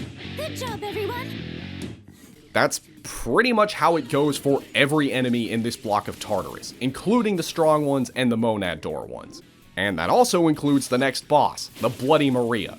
Even the enemies with no exploitable weaknesses aren't safe, like the next boss, the imposing Skyscraper, though Jack Brothers is also a way to knock them down, so whenever I have a full 30 gauge, I do just that. It's not a guarantee, but the odds are pretty high, and in my first use of it against the imposing Skyscraper, I am able to knock it down and bring it down to about half of its HP with an all-out attack. And then in my next turn, I just finish it off with a critical Getsue that does over 600 damage. I don't even need the all-out attack to finish it.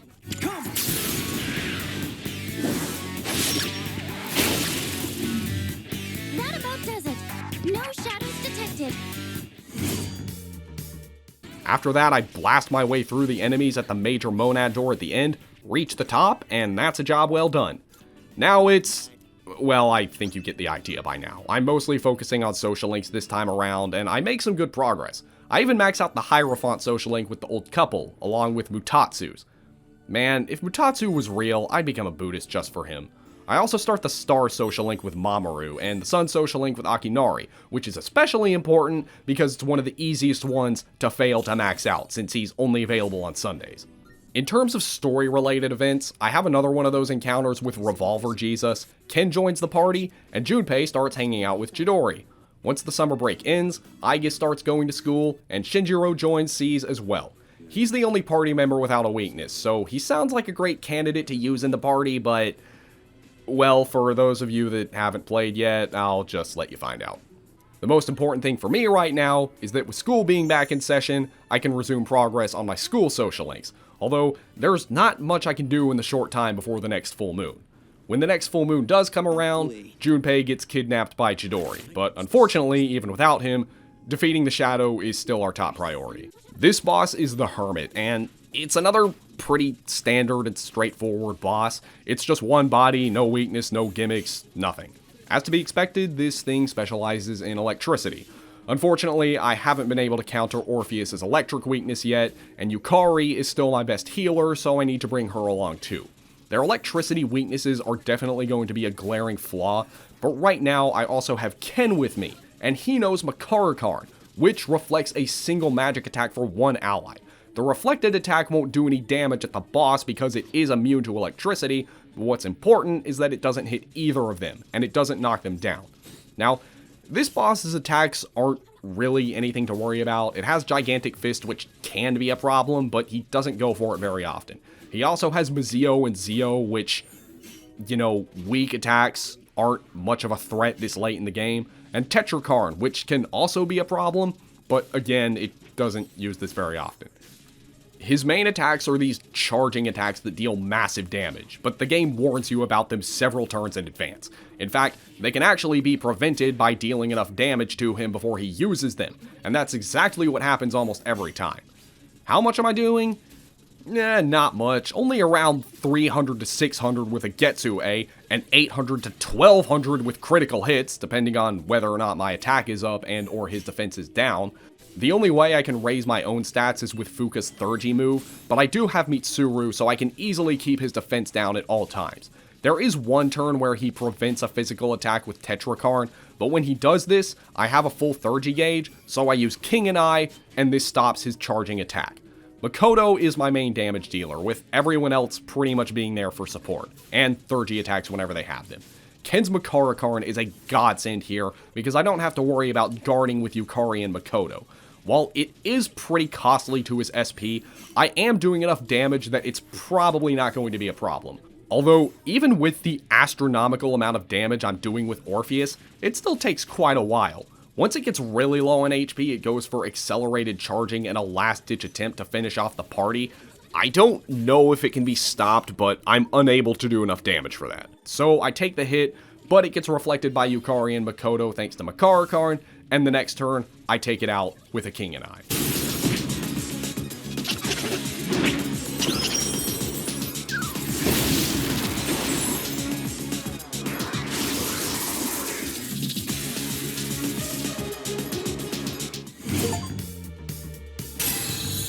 Alright, that's another full moon shadow down. Now to find out what happened to Junpei. We go back to the dorm, save him from Chidori, and then we capture her, but she won't talk.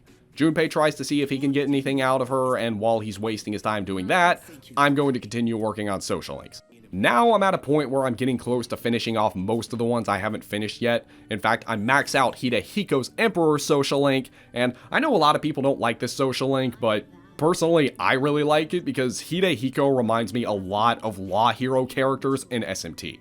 But anyway, while grinding in Tartarus, I find a skill card for Evade Dark, and I get Orpheus' magic maxed out at the arcade. That's both of his offensive stats raised to the max. We also get some story developments too, including some lore about Strega that wasn't in the original. Once I've decided I've done enough messing around, I head on into Tartarus, and now we're in a new block entirely.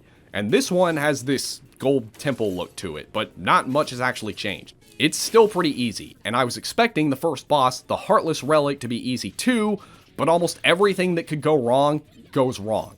In the first turn, Makoto has a full 30 gauge, so I decide to use Jack Bros to knock the enemies down, and it works on 2 of them and I get the extra turn, but when passing the baton, I misclick and accidentally pass it to Ken, who doesn't have anything to knock the hourglass down with. I have Akihiko finish the job on his turn, but due to the Muraku Kaja the enemy was able to use, it doesn't do as much as I would like. Then, one of them goes for Nero Slash, which confuses Yukari and gets a critical hit on Ken, knocking him down and leaving him vulnerable to another one that kills him, and it confuses Makoto. Fuka gets the Thurgy move, but it doesn't exactly do what I want it to do. Instead of healing the party, it raises all of our stats. I spend the next couple of turns trying to get back on my feet by reviving Ken and healing Makoto, and after a lucky critical against one of the hourglasses, I get an all-out attack, and I'm able to finish off the other one, leaving only the relic. It takes out Ken again with a Megiddo, but I bring him back again, and then I have Makoto finish off the relic with a Getsu-A. Keep it up, Amada-kun.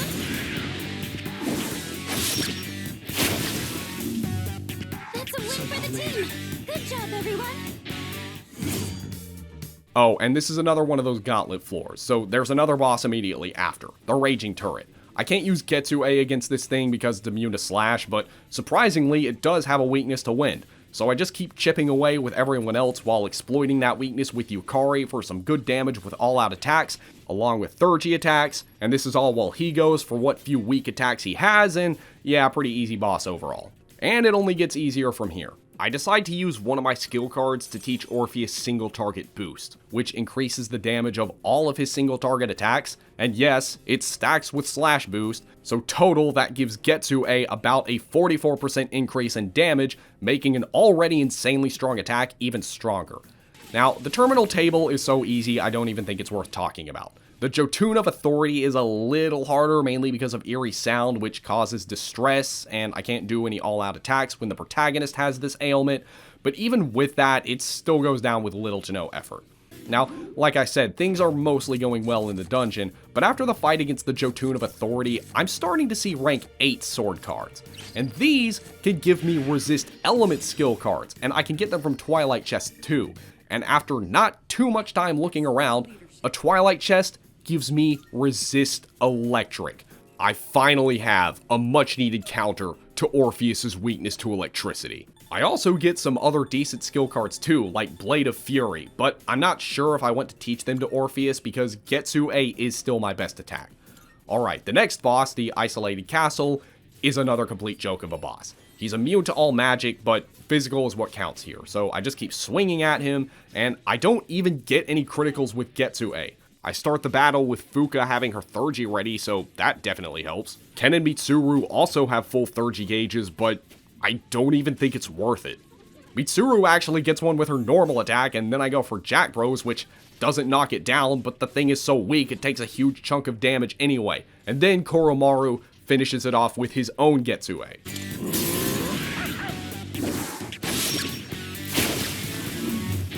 That about does it. No shadows detected. That was a lot of bosses, but that's it for now. I just breeze my way through the enemies in the large monad door again, reach the top, get the old document, and we're done. I'd say we did pretty good. Now, those of you who have played this game will know that in a few days there's a typhoon coming, so I want to get a few things done before that happens. I start the Moon social link with Nozomi. I need to give him an odd morsel to start it, so I make sure to grab one of those before I leave Tartarus. I also make sure to get the second ambush upgrade, which is now available and will cause enemies to be distressed when attacked from behind. On the day of the typhoon, there is another hangout event with Takaya. You know, as someone who has been in multiple hurricanes and tropical storms, the way the wind is blowing things around in the empty streets before it hits, that is very eerie and hits a little close to home. The typhoon knocks me out for a couple days, and during this time, Igor introduces me to Special Fusion. I also have some crazy dream where everyone turned into little chibis and then we hung out with these weird students from some place called Inaba. Not sure what that was about. I also like how when I'm awake, the game reminds me that I have crops to check on. Like, how were they not destroyed by the typhoon? Well, whatever the case, it's back to what I was originally planning to do. I still have a few days left of the break, so I work on Nozomi's social link some, and I max out Tanaka's.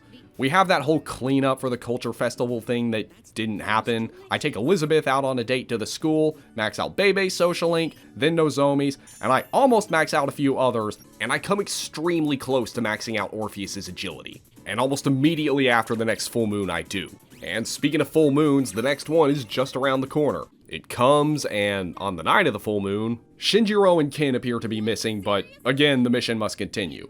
And this is the one against the Strength and Wheel of Fortune bosses. The one that screwed me over real bad with RNG in my original video, so I'm definitely dreading this. I decide to bring along Mitsuru, Yukari, and Koromaru for this fight. This is another one of those double bosses, although here you can only focus on the Strength Arcana boss before focusing on the Fortune.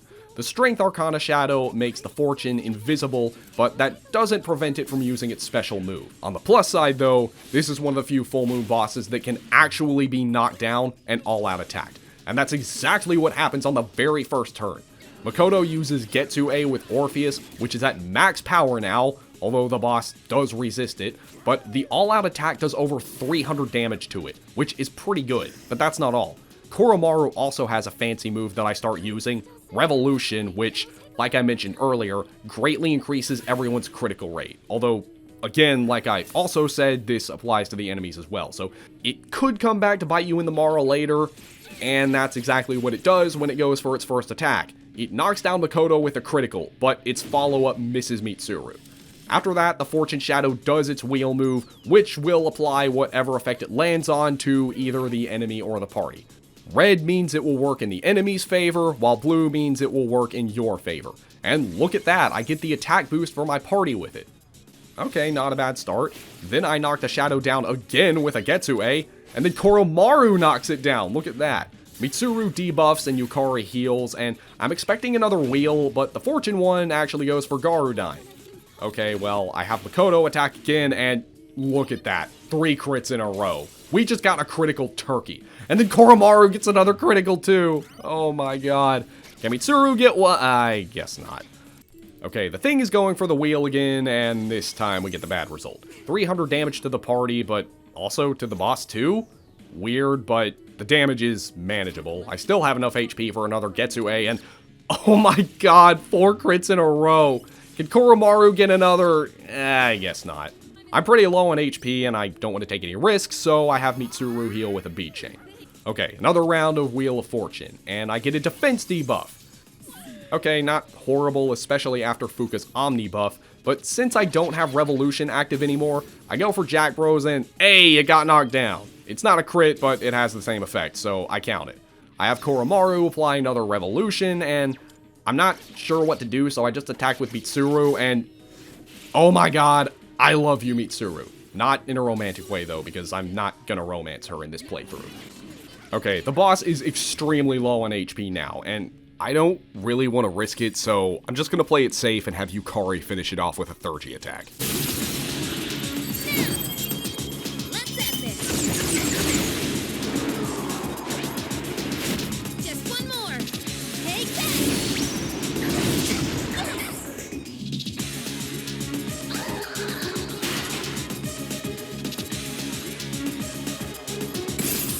Okay, so that's the main boss down, now time to go ham on the Fortune one. And this boss is extremely weak. Now, normally what it does when it's by itself is it uses a really rigged wheel where the blue section is tiny compared to the red one, but on its first turn after the Strength's defeat, it goes for Garudine.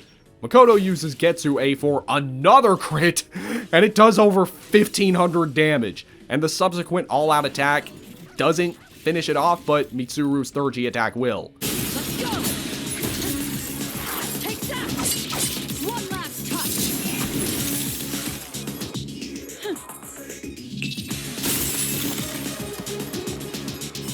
Or not, I guess the game wanted to show me its last-ditch move at least once.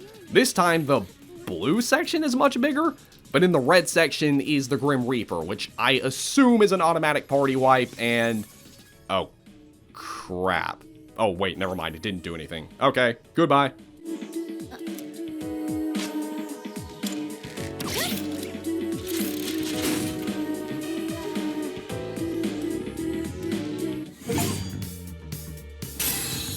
Okay, that was the total opposite of what happened in my original one. The RNG gods smiled upon me. That went surprisingly well, but something not so well is about to happen. Today is... Yeah. Go on back with... I wonder... Aki.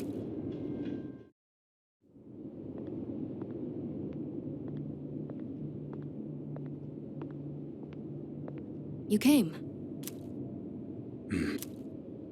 Do you know why I called? You probably have an idea. 2 years ago, that was the day my mom died here. They called it a... I saw the whole thing. You murdered her! Since then, and all I get from people is sympathy. No matter where I go. What's the point of living like this? That's why I vowed to live until I found her killer. You! I'll make you remember what you did to her.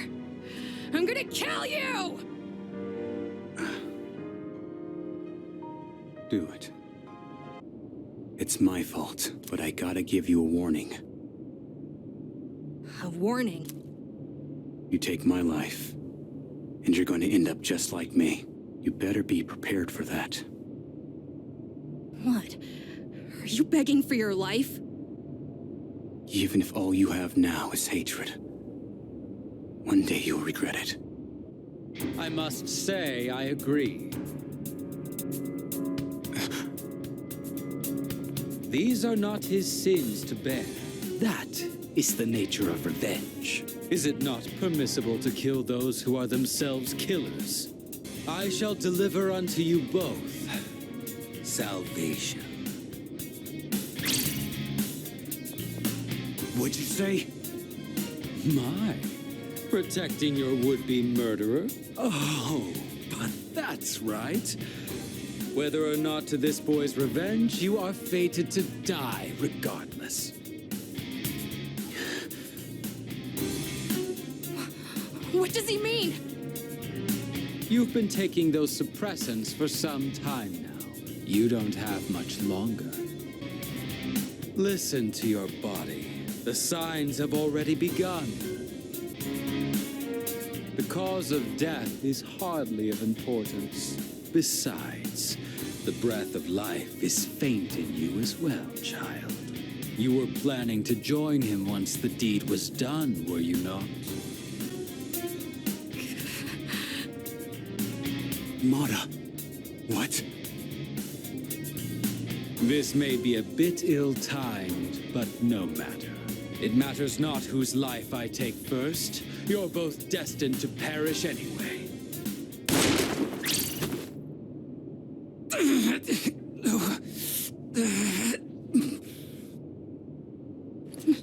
No. Now then, with what life you have left, answer me this. There is a navigator in your ranks similar to Chidori, is there not? You've been killing the shadows we wish to protect with startling efficiency before we can even arrive. Tell me, which one of you is it?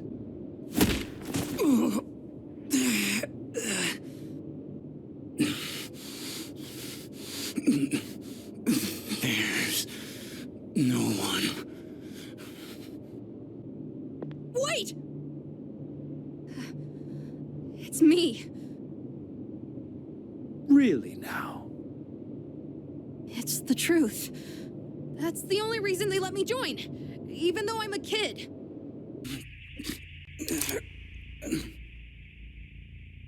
Mom.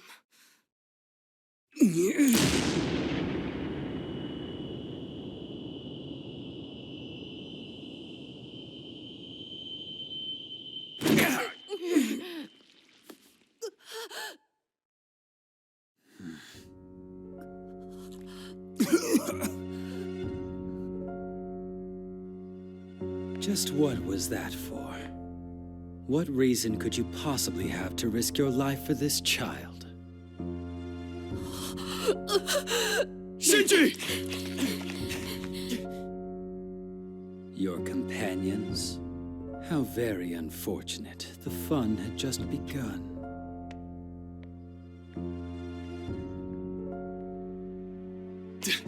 Shinji! Hang in there! Aragaki! Senpai! Aragaki-san!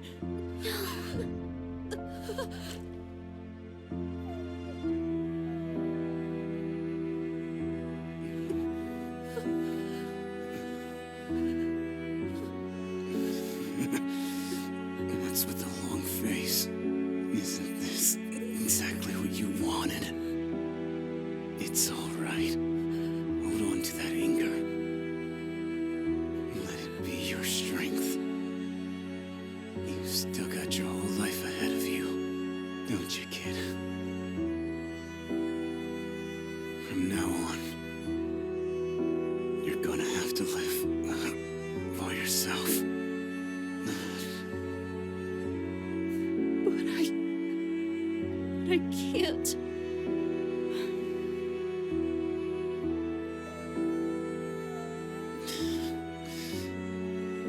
Okay. Look after him. I will. This is how it should be.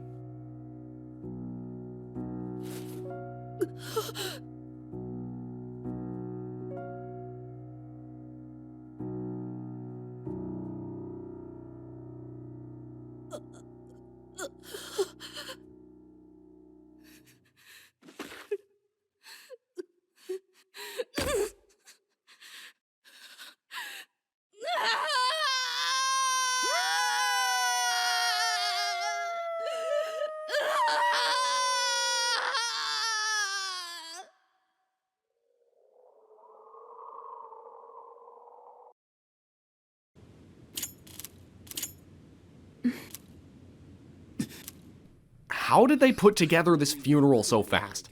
But yeah, Akihiko awakens to his ultimate persona, Caesar! True to Kaiser. And then there's not much we can do. We can't even go into Tartarus right now. Not until Ken comes back anyway. But after some convincing from Akihiko, he does. And he too awakens to his ultimate persona. Well, I think now that Ken and Akihiko have these ultimate personas, we should test them out in Tartarus. And things aren't really getting any harder. All the enemies and mandatory bosses are all getting melted and going down in a few turns or less. It happens with the Pagoda of Disaster, it happens with the Dancing Beast Wheel, the Demented Knights, the Cruel Greatsword. The only exception is the Invigorated Gigas. This thing is a physical tank, but it also gets a lucky critical hit on Mitsuru at the start, killing her with a gigantic fist. It also knows Heat Riser, which I can thankfully counter with Ken's Dekaja, but that does take up a turn he could have been attacking or healing. It also offsets any debuffs he may already have. I do start getting back on my feet later on, getting some good damage with some good critical hits and all-out attacks, but of course he takes out Koromaru close to the end, but I revive him and finish off the boss in style.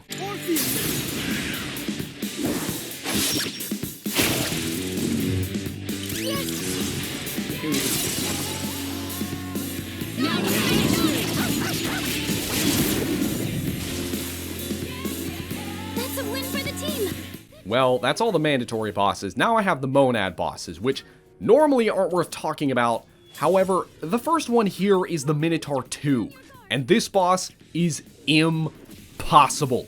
Freaking possible. Why? Well, it reflects physical, which normally would be manageable, but it also knows Infuriate, the skill that inflicts rage on every enemy, and it always goes for this on the first turn, and it almost always connects. So basically, it does this, and then my party just beats itself to death. And even without this gimmick, this is still a very strong boss. None of the Minotaurs up until this point have given me this much trouble, but for the first time in quite a while during this run, I'm going to have to say I'm going to need to leave and prepare. So I get the next old document and then head on out. I go to the antique shop, buy 3 Rings of Serenity, give one to all of my party members. The only reason I only got 3 is because I also have the Amri Titan necklace, which nulls all ailments, and with everyone equipped with their null raging items, along with Best Friends, a new 3G skill that I probably won't use, we challenge it again. And while I'm now immune to Infuriate, it's still a pretty difficult boss. Immunity to physical means no critical hits, and it has no weakness either, so my only option to potentially knock it down is with Jack Bros. and also freezing or shocking it, which I'm not sure if it's immune to or not. So yeah, not much to say. Just chip away at its health with weak magic attacks while hoping to survive its attacks. Now, when it does attack, its attacks are very strong, but it only attacks every 2 or 3 turns. I guess the AI doesn't know that if my party is immune to rage, there's no point in going for rage-inducing attacks, so it just still goes for provoke a lot. I just hope that the Minotaur 1 isn't like this. Fun fact, these Minotaurs are named after the American Minotaur series rockets, which have the same naming convention. So if you ever wondered why these Minotaurs are named like this, now you know. I mean, I'm just trying to keep my narration long enough so that I can show footage of the whole battle without having to speed it up beyond 4 times, which Vegas doesn't allow, so hopefully this is long enough and not too long, but yeah, Minotaur 2 goes down.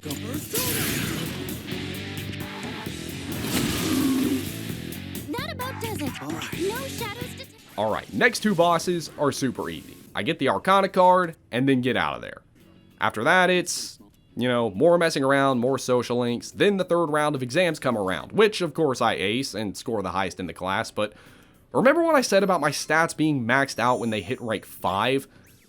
Well, apparently the attention brought to me by my exam results was enough to push my charm up to rank 6. That is weird. I mean, why max them out at 6? I don't know, maybe it's so that when your stats are all maxed out, it says 666 on the status screen, I don't know.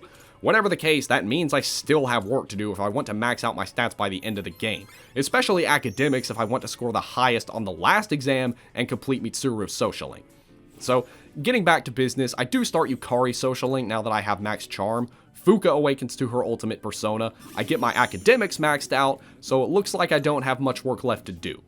I max out Chihiro's social link, who I do not sleep with because I did not romance her. I get my courage maxed out almost immediately after, work on Yukari's social link some, and as all this happens, the full moon gets closer and closer. If you've been keeping track, those shadows that we needed to defeat to end the Dark Hour, we only have 1 left. That's right, the Dark Hour is about to be gone. November 3rd comes, and we all reminisce about the good times we had together. And then, the time comes for the operation. I bring along Yukari, Mitsuru, and Akihiko, and we don't fight the shadow immediately because Revolver Jesus and his lackey are there, and they have to be fought first. Now, the question that we're all wondering, are they going to be pathetically easy like they were in the original? I'm not going down. Nope, he's still standing. So the answer is no. He did not die in 1 hit. They actually made this fight difficult. Considerably more difficult, because on Takaya's first turn he uses Maegon, which of course Makoto doesn't dodge, so he gets knocked down, and then Takaya attacks Yukari and kills her. Okay, that's not a great start, but in my next turn, Getsue gets a critical on Jin for 741 damage, and then again for 899 damage, which doesn't even get his health bar that much lower. Then he uses Aegon on Makoto, because his whole strategy is to exploit weaknesses, which is why he gets salty in the original when you have yours blocked in the final fight against him, but Evade Dark does kick in this time. So there you have it, everyone. Dodge and evade elements can actually help you out sometimes. The next turn I do the thing to Jin again, and he takes another critical. But I don't have enough HP for a follow-up, but I do have a full Thurgy meter, so I use Jack Bros, which knocks Takaya down, and the following all-out attack comes just short of killing him, so I have Mitsuru take him out. Now I can concentrate on Takaya, but first I need to get Makoto's HP back up. I handled Takaya pretty much the same way I did Jin, just slash and hope for criticals. He has full elemental coverage and a wide variety of other attacks like ailment moves, concentrate, and I think Megiddo moves, although he never goes for them. Also, I think his health bar might be bugged or something, because when he's at like 3/4, my Getsue does over 1200 damage according to the game, but it barely takes a chip off of his health. But after that, when I use it again, I only do about 700, but it does much more to his health bar. And then Akihiko finishes him off with a Thurgy attack. Special delivery, just for you.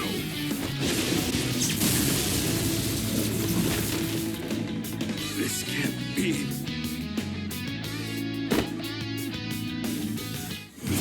Well, that's it for Strega. Time to fight the main boss. Alright, so when the battle starts out, the main boss is untouchable, but there are these 3 statues on the bottom that can be attacked.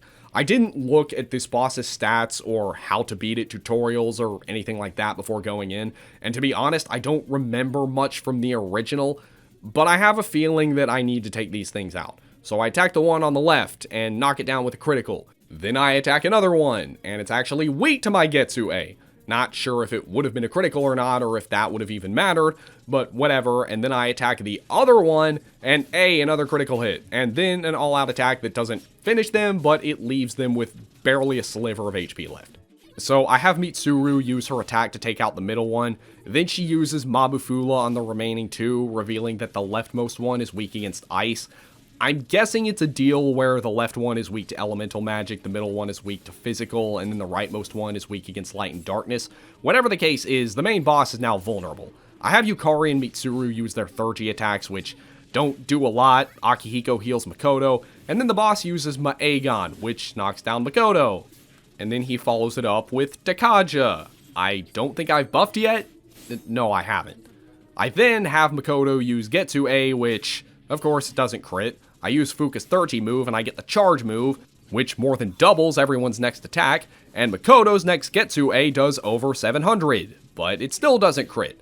As with the other bosses, Makoto is my main damage dealer, while everyone else is mostly used for support, except when they have their 30 attacks. But I am able to get some okay damage from them. The boss does have a lot of moves that may look threatening on paper, but his attacks are actually pretty weak. And if he does strike a weakness or gets a critical hit, he'll just use another Dekaja or Dekunda. He won't attack. So one turn later, and Makoto finally gets a critical with Getsu-A for over 900 damage, and it does knock him down. But then he immediately gets back up. The game doesn't even give me an extra turn or an all-out attack. And then the statues come back, but I easily take them out the same way I did before. And then I go back to focusing on the main boss. This time, the boss has the persona equivalent of Beast Eye, a move that gives him more turns. He does this, and then God's hands Yukari twice, the first of which misses, and the second doesn't do much. And then he concentrates. From my side, things go about the same way they did the last time he was down. First Getsu-A, no crit, still does more than Yukari's Cyclone Arrow though. Then he goes for Megidola, and okay, after a concentrate, I'm expecting that to nearly wipe out my party, but nope, it doesn't even do half. Alright, so I use another Getsu-A, and this one crits. And then the game lets me all out attack. Look at that. So after that, he gets back up, and this time he summons a single large statue, which I think resists everything, because Yukari and Mitsuru's attacks hardly do anything. But when Makoto knocks it down with a crit, it does much more. And then Mitsuru takes out what little HP it had left. I don't think it's able to get back up after this, not only because of the large statue, but in its first turn after getting knocked down, it goes for Grim Transcendence twice, effectively giving it 5 turns. Its first 2 attacks don't hit anyone important and don't deal enough to be a problem, but its next 2 are buffs, including Heat Riser, which it uses on itself, and then Concentrate. This I can easily counter, but on its next turn it goes for Megidolon, and it does exactly what I was afraid its Megidola would do. It nearly wipes out the party, bringing everyone down to very low HP and killing Yukari. I revive her and get everyone healed back up. Then on the next turn it uses Revolution, followed by 2 God's Hands that miss. And I think that Revolution might give me just the boost I need to finish it off on the next turn. On Makoto's next turn he uses Getsu-A, and it crits and deals over 1,000 damage. It survives even after an all-out attack, but after normal attacks from Yukari and Mitsuru, it goes down from a 30 attack from Akihiko.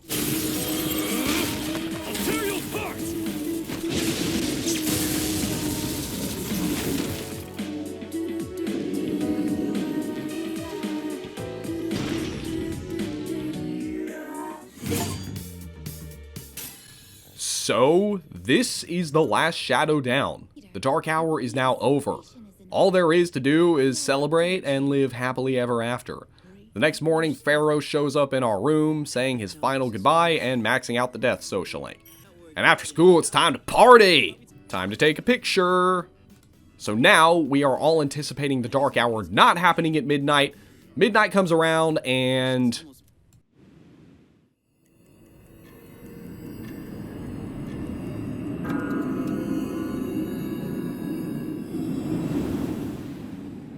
The hell? Those guys in the... Yep, the Dark Hour still happens, but really, was anyone actually expecting this to be the end of the game? I mean, party members still haven't awakened to their ultimate personas, the Fool Social Link is only at rank 7, and we're not even that high level. Guess we'd better go visit Yakushima to see what's going on with him.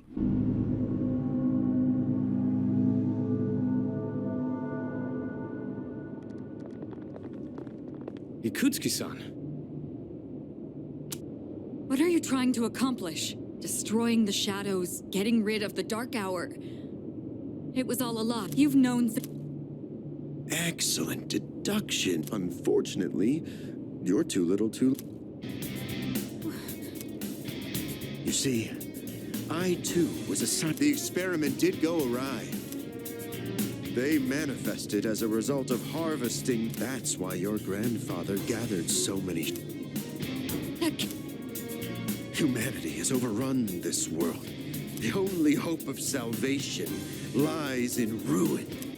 I do apologize. Stay at my side for just a... Find it. I have a question for you. And what's that? In that video from my dad, he said the shadows had to be defeated.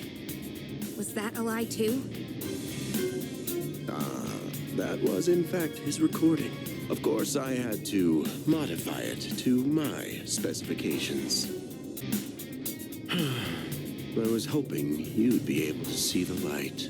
But you are just kids, after all. Maybe my expectations were too high. He explains that defeating the major Arcana shadows was exactly what we weren't supposed to do. And then we get captured.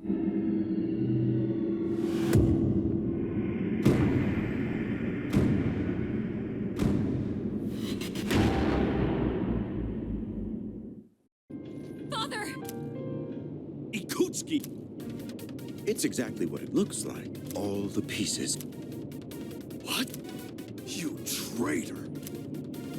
Far from it. After all this time. My death as deliverance is an ideology no... You've become... This man will be our first... No. Are you... I'll do it myself. 10 years. I've wasted 10 long years. I am not like your father. I won't make any exceptions.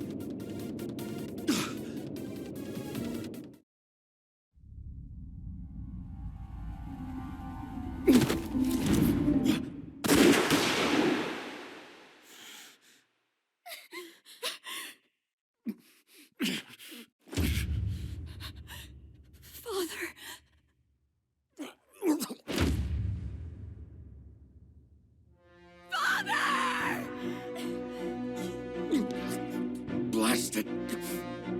Igus! Execute the sacrifices now! I'm putting an end to this!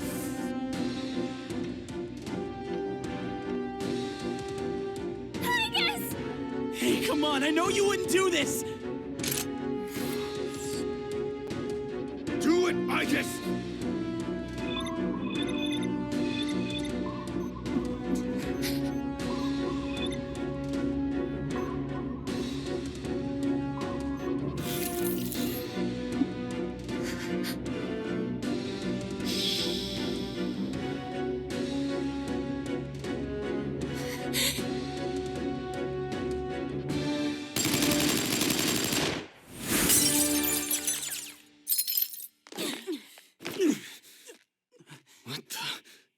Igus.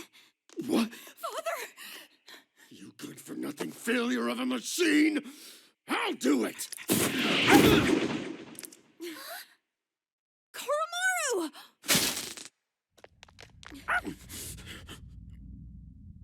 It's all over, Chairman. You don't get it, do you? Why do you waste your time searching for a reason to live in this broken world? There's no point to it at all. The only possible way to fix this is to start over!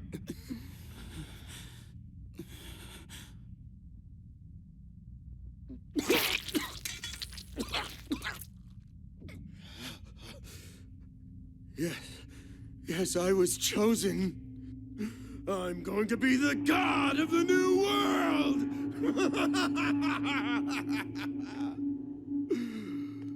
What a shame. I was so close.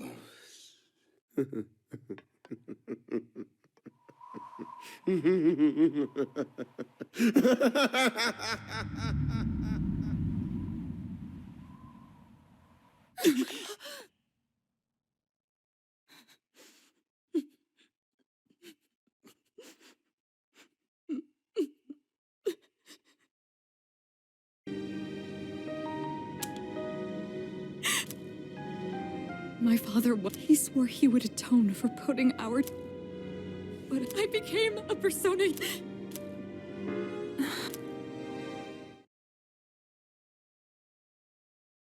Well, that was quite an eventful night. But the Dark Hour is still around, and we have no idea what to do now. Fuka shows Yukari the unedited footage that her dad left behind, and this causes her to awaken to her ultimate persona. For now, all I can do is just more of what I've been doing. There's a new URL you can get from Club Escapade that shortens the amount of time you need to run to activate the ambush ability. Also, since I'm close to the end of the game, I should probably focus on completing as many social links as I can. I complete the Sun social link with Akinari, thank God, not only because this one is easy to mess up, but also so that Akinari can be at peace. Also, even though we defeated the Full Moon Shadows, there's still plenty of Tartarus left to explore, so as soon as the next block opens up, we go back and do some more exploring. This new block looks like some kind of weird Ray Punk arcade hallway, but the question is, are the enemies and bosses getting any harder? Not really. I mean, I'm not dealing the same astronomically high damage I was before, but most enemies are still going down in just a few turns. The Cultist of the Storm, easy.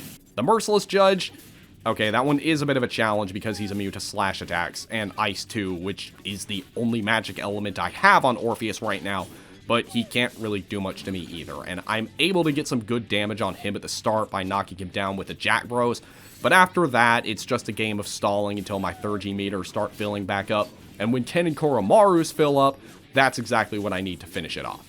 But yeah, the Chaos Panzer, obliterated. The Necro Machinery, okay, this one's a bit difficult too, because this one is also immune to slash. So again, I knock it down with Jack Bros at the start for a free all-out attack, and then just go from there.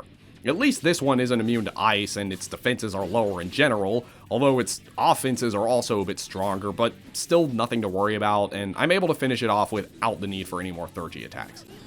And then, that's it, actually, besides the Monad bosses, which, as usual, are nothing to write home about. But from one of them, I get a rank 10 sword card from Shuffle Time, which, up until now, hasn't given me anything useful, but this one gives me just the skill I wanted. Gigantic Fist, which is going to replace Getsu-A as my main physical attack.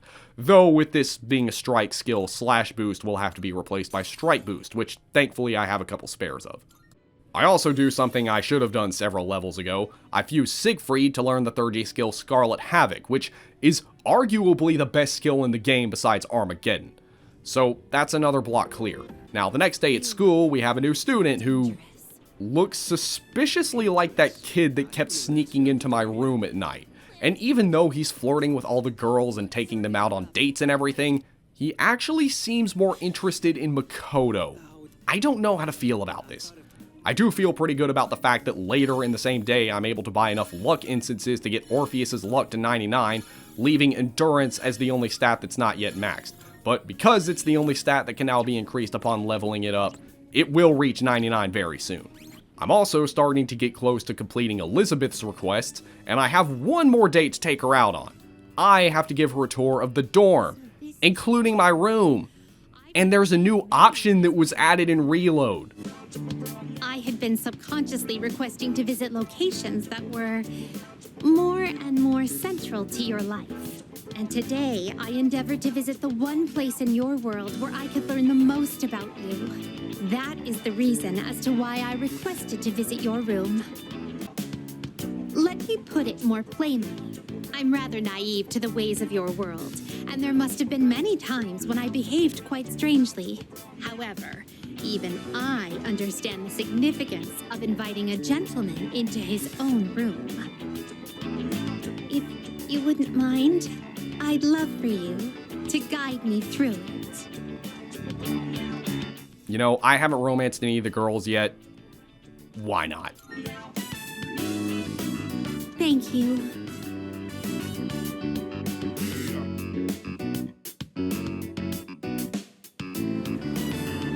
I feel as if I've become an entirely different person compared to when I first set foot in your world. I spend the rest of this period doing the new hangouts with Ryoji, finishing off what few social links I haven't yet, at least the ones I can finish. There are a lot of them that don't become available until right before the end of the game. At night, though, there's hardly anything to do. I mean, I did all the social links, I can't raise Orpheus' stats with any more arcade games, and my stats are maxed, so there's no point in doing any of the other activities. The best I can do is late night hangouts whenever they're available, which I actually haven't been doing much. So I'm unlocking a lot of persona traits for my allies, which aren't really necessary, but their effects are still welcome. But yeah, I work on Yukari's and Yuko's social link some more, and I max out the star social link with Mamoru. Then we have the trip to Kyoto. It's not really important to the story, but it's a nice little adventure where we get to do some more bonding, do some sightseeing. It's cool, especially since I've been to some of these locations in real life. During this trip, Yukari convinces Mitsuru that moping about her father's death isn't going to bring him back or solve the Dark Hour problem, and she awakens to her ultimate persona. And then we have the infamous hot spring escape thing or whatever, and it's mostly unchanged from the original. It doesn't matter if you get caught or not. Getting caught just means Mitsuru executes you, but the game doesn't really specify what that means. I mean, it couldn't have been too bad since everything goes back to normal after the trip. Whatever, it doesn't even matter because I don't let it happen to me here. Also, if you're trying to complete all of Elizabeth's requests, make sure you get some soda from the vending machine here, because you'll need one to get the Odin juice from the girl in the courtyard to fulfill Elizabeth's request. Things may seem to be mostly normal after we get back, but surprise, Strega is still alive. I mean, I'm not surprised, and they free Chidori, and then a few days later, she has to be fought as a boss. Okay, so Takaya and Jin were considerably harder than they were in the original. Let's see if the same is true for Chidori. Well, she gets the first move and uses Miragidyne, which doesn't do much. I use Gigantic Fist, and it also doesn't do much. Alright, so I think we're going to be here for a little longer and a much more challenging battle. I use Koromaru for Revolution and Evasion buffing, Mitsuru for defense debuffing, and Yukari for healing, and all of them for additional damage during their free turns, but as usual, Makoto is the main damage dealer and critical lander. There isn't much variety to Chidori's strategy, she mostly just spams fire moves, and there seems to be quite a lot of variation with how powerful they are, because on the first turn it didn't do that much, but the second it almost one-shots Makoto and Mitsuru. She also heals in the third turn, but she can only do this once per battle. For this entire battle, I'm just buffing and debuffing while attacking, hoping for a critical hit, which I don't get, but after a couple of turns, she heals, and the battle just ends. I'm not sure if this happens in the original because she usually goes down to just one hit, but apparently here she chickens out. And then this happens. When I'm with you, Junpei, I fear everything. I fear loss. I fear death. Now, this cutscene hasn't been changed much from the original, but this is really just a powerful cutscene that kind of puts all of Strega into perspective. Like, they know what's coming. They know they can't do anything to prevent it. So really, what they're doing is acting out of fear of loss. They don't want to grow attached to anything because they know they're gonna lose it. Although Chidori just couldn't help herself when Junpei started talking to her. She ended up falling in love with him, and unfortunately, because she's now been corrupted, Takaya does this. Junpei, look out!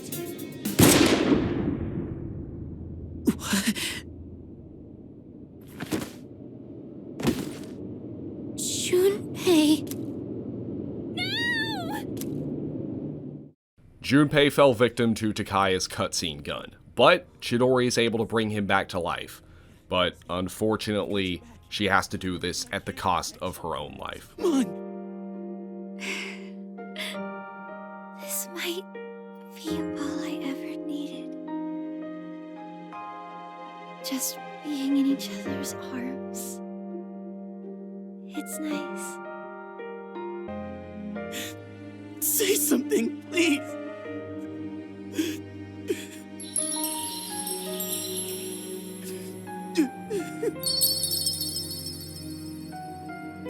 Chidori!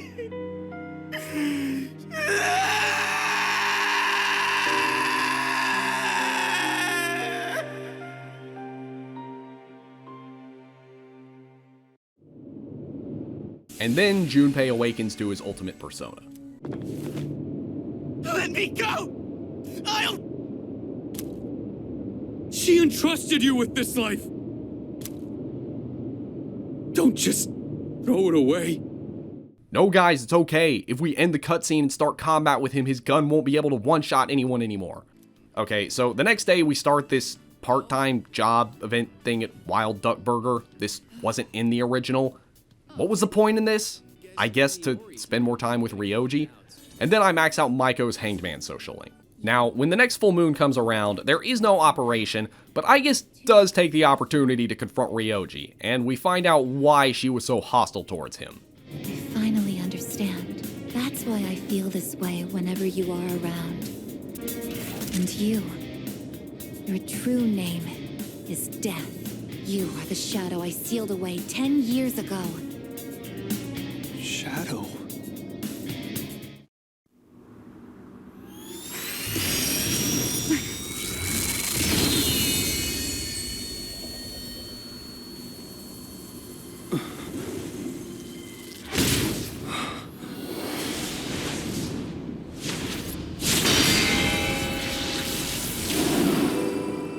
Yes, 10 years ago, on the night when I was born, I stood on the...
I get it. I understand now. I remember everything. I know exactly who and what I am.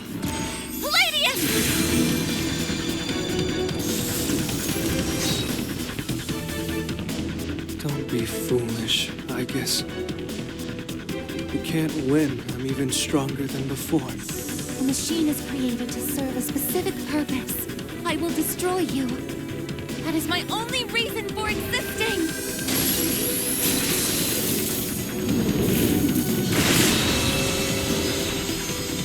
It doesn't have to be that way, I guess.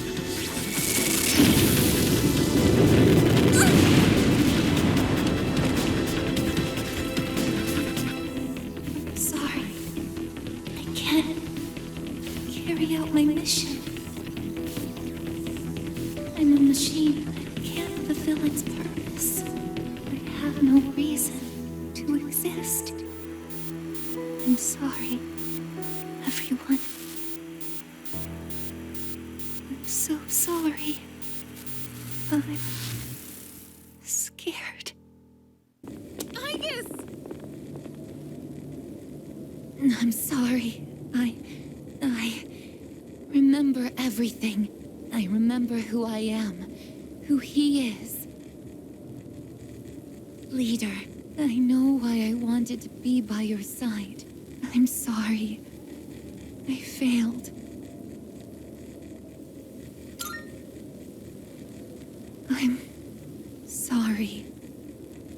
You have no reason to apologize.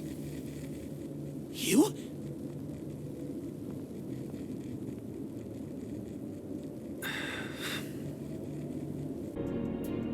10 years ago, a man collected hordes of shadows and contained them in a laboratory. That's where I was born. But the unification was interrupted, and I awoke before I was complete. After that, Aigis took me down, and I returned the favor. Aigis? Is this for real, Ryoji? She knew she couldn't destroy me completely, so out of desperation, she sealed me within a child who just happened to be nearby. That child grew up carrying me inside him, and by some twist of fate, he later made his way back here. He even transferred to your school. A transfer student? You don't mean... That's right. I've lived inside him for a long time.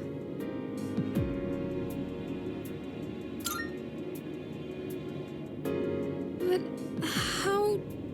And when his persona awakened, the 12 shadows did as well. All in order to become one with me. Ryoji, you're the Appriser? And you were inside of him? How the hell do you expect us to just believe all that? It's all my fault. I'm sorry, but there's more I need to tell you. Ryoji-kun! He explains who and what he is, and what we can do. Or, I guess in this situation, what we can't do. The maternal being. Tell us more about this. What happens if she returns? The maternal being is called Nyx. Who the hell's Nyx? Nyx is the mother of shadows. In ancient times, she bestowed death upon this world. If she awakens, the world will be swallowed by darkness, and all life will perish. Are you saying there's no way to stop it? That's right. You heard the bell. That's when it was all decided. I'm the Appriser. The Appriser of Death. The fact that I'm here at all proves the fall is coming. The fall is coming. When you're up against Nyx, power doesn't mean a thing. It's like trying to fight the inevitable. Like death or the flow of time. Nyx can't be defeated. She just can't. If the Appriser disappears, all recollection of the Dark Hour would go with me, and that would erase any memories of this hopeless reality. There'd be no way for you to remember anything. When the fall comes, it'll happen in an instant. You won't have to suffer at all. If you don't kill me, everything will stay just as it is. With no hope for salvation, you'll live every day paralyzed by the fear of your impending death. You don't have to decide right now. There's still some time. December 31st, New Year's Eve. You have until then to think about it. After that, I'll dissolve into the blackness of the Dark Hour and lose my physical form.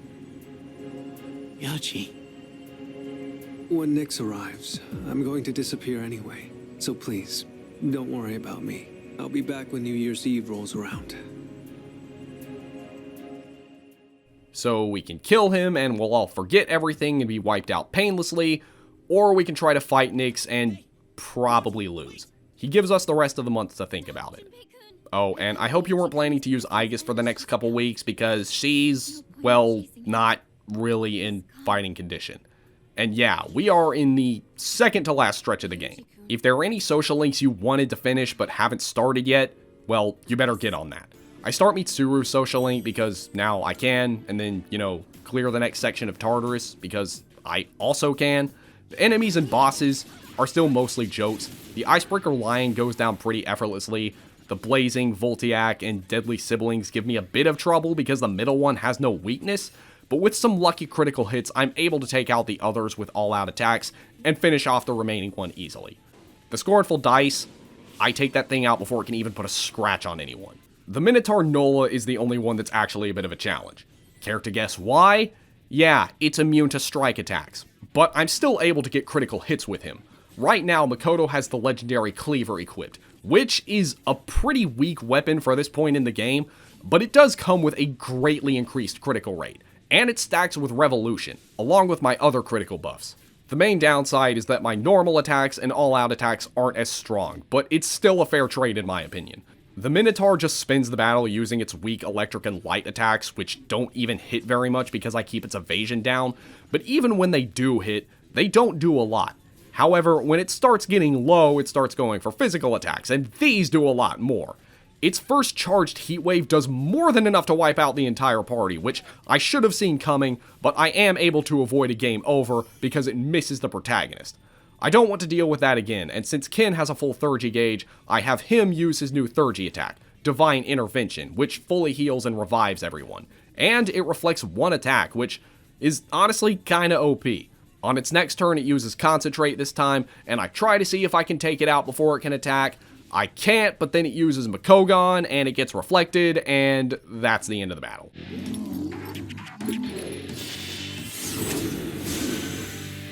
That's a win for the team! Good job, everyone! And that's the last of the bosses here. Just clear out the remaining Monad Door mini-bosses, get the Arcana card, and get out, and get back to socializing, as well as taking the next and last exam, since that's right around the corner. Man, imagine having to make the decision to decide the fate of the world, neither of which are probably going to have a good outcome, and you still have to take your final exam. I ace it though, max out Yukari's social link, who I also did not romance, and a few days later I go back to Tartarus for the usual rescue missions, but I also stick around a little bit longer to grind. Remember what I said about how at some point I'm going to need to grind for heart items and I'm going to need to have high ranks in social links, but also an abundance of growth skill cards to grind for them? Now is that time. I'm at a point where I have the proper materials to start getting some of the best equipment in the game. I just need heart items, and there are still a few I won't be able to get until later, but right now I can get most of the heart items I need for the element blocking accessories, like the Blazing Flame from Saturnus for Mitsuru, the Lightning Gloves from Thor for Yukari, and the Ring of Darkness from Thanatos for Makoto. And fortunately, grinding in-stock personas is much easier in Reload than it was in the originals. In fact, it's arguably easier to grind them than it is your active persona, because the growth skills actually stack. That's right, by having all three growth skills on one persona, they will actually gain almost twice as much experience as your currently equipped persona. And by making use of experience boosting tools like the wand cards, it is arguably easiest to grind in Reload than it has ever been in a Persona game. Well, I guess with the exception of Persona 5 with its insta-kill move. And yeah, I get the heart items in no time at all, although I don't actually have the other materials I need to make them yet, so I'll still have to wait. In the remaining time, I work more on Mitsuru's and Yuko's social links, which are the only remaining two I'll be able to complete, not counting the Aeon with Aegis, but that's not available until the very last month.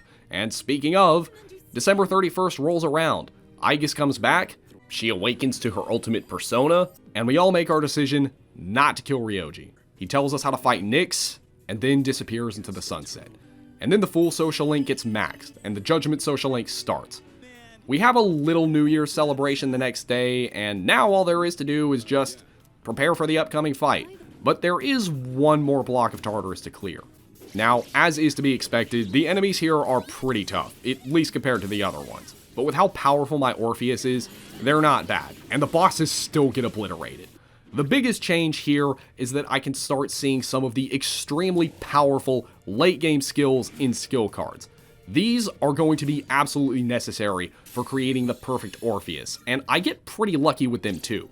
The first skill card I get from a Twilight chest is Crit Rate Amp, which even further increases Orpheus's crit rate, more so than crit rate boost, and yes, it still stacks with Apt Pupil.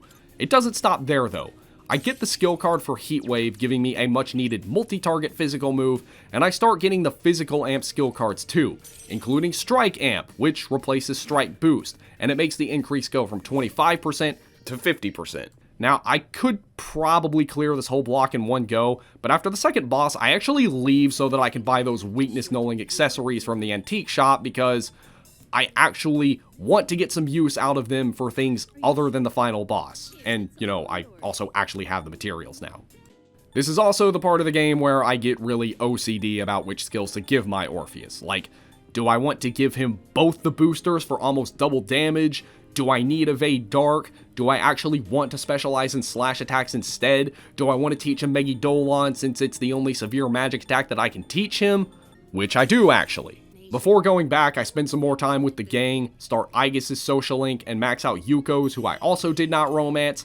I've pretty much decided that I'm not going to romance anyone here because the way I see it, I kind of romanced Elizabeth by doing what we did when she was in my room, that being her. Even though I can't realistically have a relationship with her, but also because I just want to see how not romancing them changes the social links. When I do go back to Tartarus, I'm much better equipped. Makoto, Yukari, and Mitsuru all have their weaknesses negated, and my Orpheus is close to being the most powerful he can be. The bosses do not stand a chance, and after the first one, I get Orpheus one step closer to perfection when I get from a rank 12 sword card the skill card for Brave Blade, my first severe physical skill, and the strongest slash attack in the game, which of course I teach to Orpheus, although this means I have to replace Strike Amp with Slash Amp, but thankfully I have plenty of skill cards for that. And with these two skills, it is doomsday for these shadows. My criticals are doing damage well above the 1000 range. And not much further in from a Twilight chest, I find another severe skill card, God's Hand, which is the strongest non-exclusive and non-almighty skill in the game. And with Strike Amp, it is the strongest overall. But I'm actually not going to teach it to him, for 3 reasons.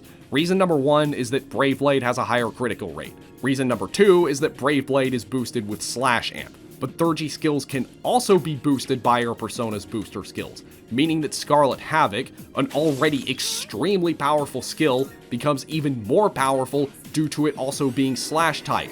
And reason number 3 is that there are no severe multi-target strike or pierce skills, but there is a severe multi-target slash skill, which will also be boosted by Slash Amp. I'm probably not going to get it, and if I do, I'm probably not going to use it, but I still want it for novelty.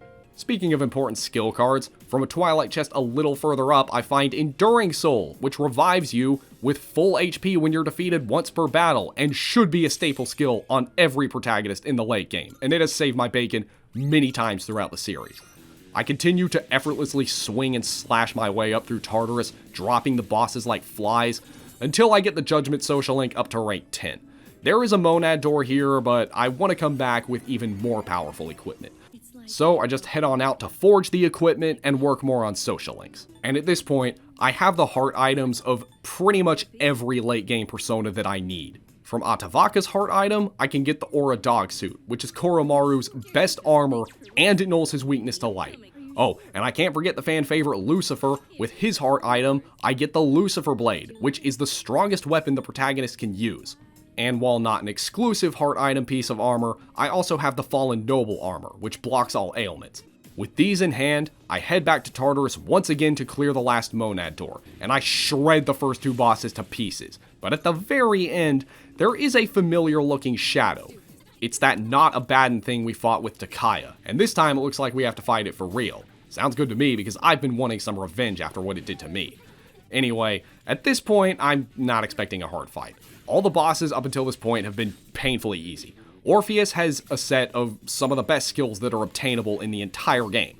All my party members have both of their Persona's traits, they're all weakness free, they're all in the mid 80s level range, and they all have their best skills.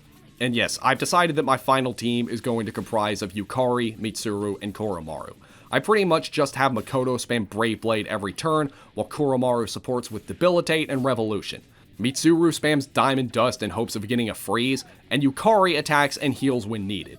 Since it has no weakness, my strategy is the same as it is against all the other bosses without a weakness. Keep attacking while hoping for a crit so that I can knock it down and deal extra damage.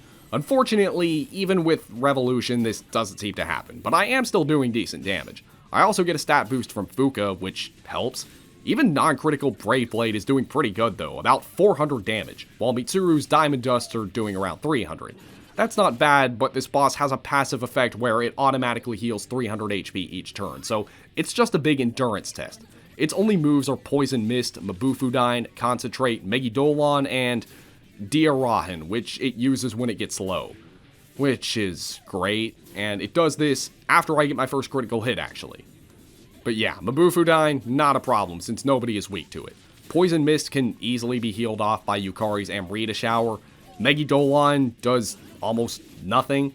I get another critical hit shortly after it heals, bringing it back down to under half of its HP, and then it can't move because it's worn out.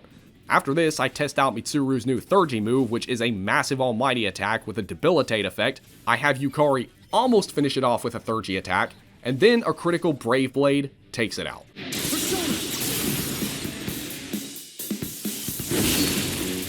All enemies defeated. Good work out there. Well, that was pretty easy, but there is one more optional super boss for me to take on. Our good old friend, the Reaper. It wouldn't be a Persona challenge without me taking this thing on, so as usual, I just go to a floor, chill out for a bit, and then the Reaper shows up. I go with my usual strat, immediately go for a Brave Blade, and then I get a critical knockdown on the first turn. And with an all-out attack, that's about 900 total damage. Koromaru debilitates, Mitsuru uses a Diamond Dust for 400 damage, and Yukari uses an Agility Sutra. Now, the Reaper has access to every strong elemental attack in the game, though that doesn't mean much when nobody in my party has a weakness. In fact, based on his attack choices and targets, I think his strategy may be designed to exploit weaknesses, but the AI doesn't know that I block them. He also buffs a lot too, but I can easily counter this. Unlike in the original game where he resisted everything, here he doesn't resist anything, but he does still get 2 attacks per turn. I just go with my usual strat until Makoto and Koromaru get their full Thurgy gauges. Koromaru's other Thurgy move is Power Howling, which gives everyone charge, and I'm mainly doing this because it does also affect Scarlet Havoc. I have Makoto use this right away on his next turn, and it does over 4,000 damage. It still doesn't kill him though, but it did crit, and he gets finished off with an all-out attack.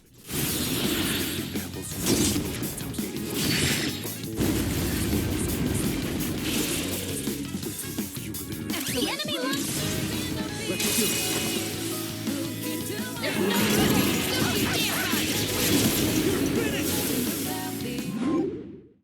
Yeah, that was pretty easy, and I'm pretty sure we were under-leveled for that fight because it brought everyone up to level 90. From him, I get the Bloody Button, which I give to Elizabeth, and this completes her last request. I have completed all of Elizabeth's requests, except for one. When you complete this one, it opens up the Ultimate Adversary quest, which is the fight against Elizabeth herself, which I will not be doing because under this rule set, it would be impossible. Freaking possible. She is designed to be the ultimate test of skills for even the most experienced players, and you have to bring all of the best personas in the game to even stand a chance. Now, theoretically, I could do it with only Orpheus, as people have done in other videos, but in order to make that possible, I would have to get rid of my current Orpheus and pass skills onto him that are unobtainable through skill cards, and that would kind of defeat the purpose. So I'm just going to skip the Elizabeth fight and move right on to Nyx.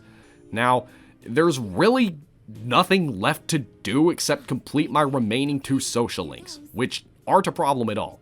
The first one I complete is Aegis's, and if you didn't romance her instead of that neck-touching thing that you did in the original, now she takes a selfie with you. I'll be honest, I was half expecting them to do that neck thing anyway, since in Portable, if you were playing as the Femc, not only was she the only girl you could romance, if you even count it, but she's also the only character that you couldn't choose not to romance as the Femc.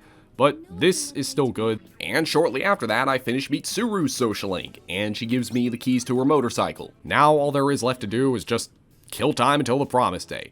All there is to do now is just kill time until the end of the month. I do a bit more grinding in Tartarus so that I can get Makoto up to level 99, and this also brings Yukari, Mitsuru, and Koromaru up to the 90s level range, and while there, I also find skill cards for both Null Dark and Vorpal Blade, which of course I teach to Orpheus, even though I probably won't even need to use Vorpal Blade. And yeah, the final day comes, and it is time. Before we go face the final bosses though, let's take one last look at our final perfect Orpheus. He is at 99 in every stat with Brave Blade, Vorpal Blade, Crit Rate Amp, Apt Pupil, Resist Electric, Null Dark, Slash Amp, and Enduring Soul. The perfect late game physical build. We go to Tartarus, have a few more floors to clear, and before getting to Nyx, we have to deal with Jin and Takaya, who are obviously here to try to stop us. So we take out Jin first.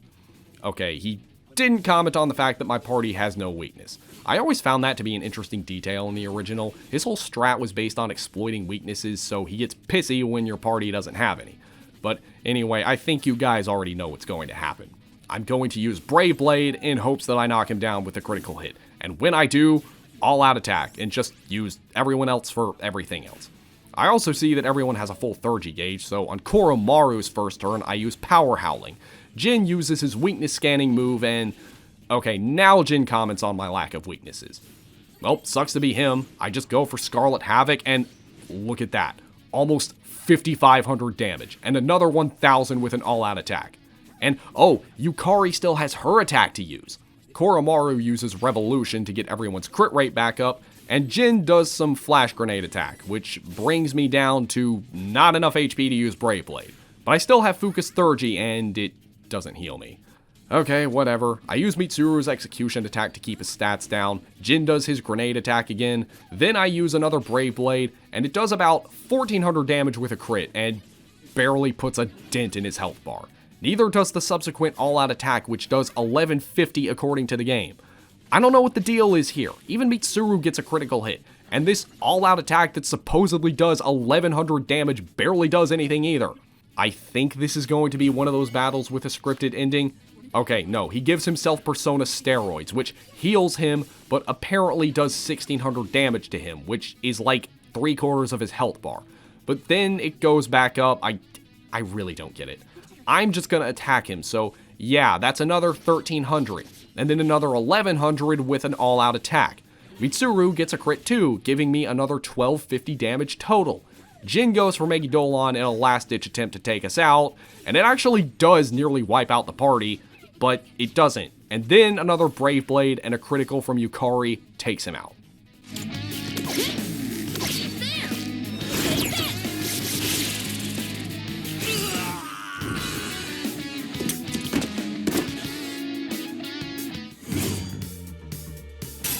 Alright, we gotta climb a couple more floors and... oh my god, wow, this looks so cool. Oh, and hey, there's Takaya. Now, I'm expecting this to be easy again, same strategy too, and I get pretty similar results, although Takaya likes to use insta-kill moves. In fact, on his first turn, he uses Mudun, and it only doesn't kill Mitsuru because it kills the homunculus instead. I'm not even sure how many of those things I still have. I can't really do anything about it though, just keep attacking with my best attacks. I'm just waiting for Koromaru's 30 gauge to fill up so I can charge and use my 2.5 times powerful Scarlet Havoc. Until then, all I can do is attack and hope for criticals, which I actually do get pretty lucky with. Koromaru even gets a critical with his normal attack. My all-out attacks are doing a little over 1,000 damage each, just like with Jin. After this, Takaya uses Soul Drain on Makoto, which drains all of his SP. It sounds pretty devastating, except for the fact that Orpheus doesn't actually have any moves that require SP. But then he goes for Mamudun, which is blocked by Makoto and Koromaru, and it misses Yukari, but it still hits Mitsuru and uses up another homunculus. I just hope I won't be needing those things during the next fight. I get another critical with Brave Blade, but instead of all-out attacking, I decide to use another one to see how much it'll do, and it's another critical hit, and it does about 1,600 damage. So I guess it's actually better to just go for another Brave Blade than do an all-out attack, which I wish I had figured out before the second to last fight in the game. Then I have Mitsuru use her Execution, I have Koromaru howl up, Takaya uses Megidolon, it barely puts a dent in the party, I go for Scarlet Havoc, and over 7,000 damage. Jesus. But it doesn't kill, so I'm guessing it's another case like Jin where I have to wait for him to inject his steroids before I can actually kill him. On his turn, he doesn't do this, but he does pull out an Evoker and does some kind of special attack that barely does anything. And then I just finish him off. Goodbye.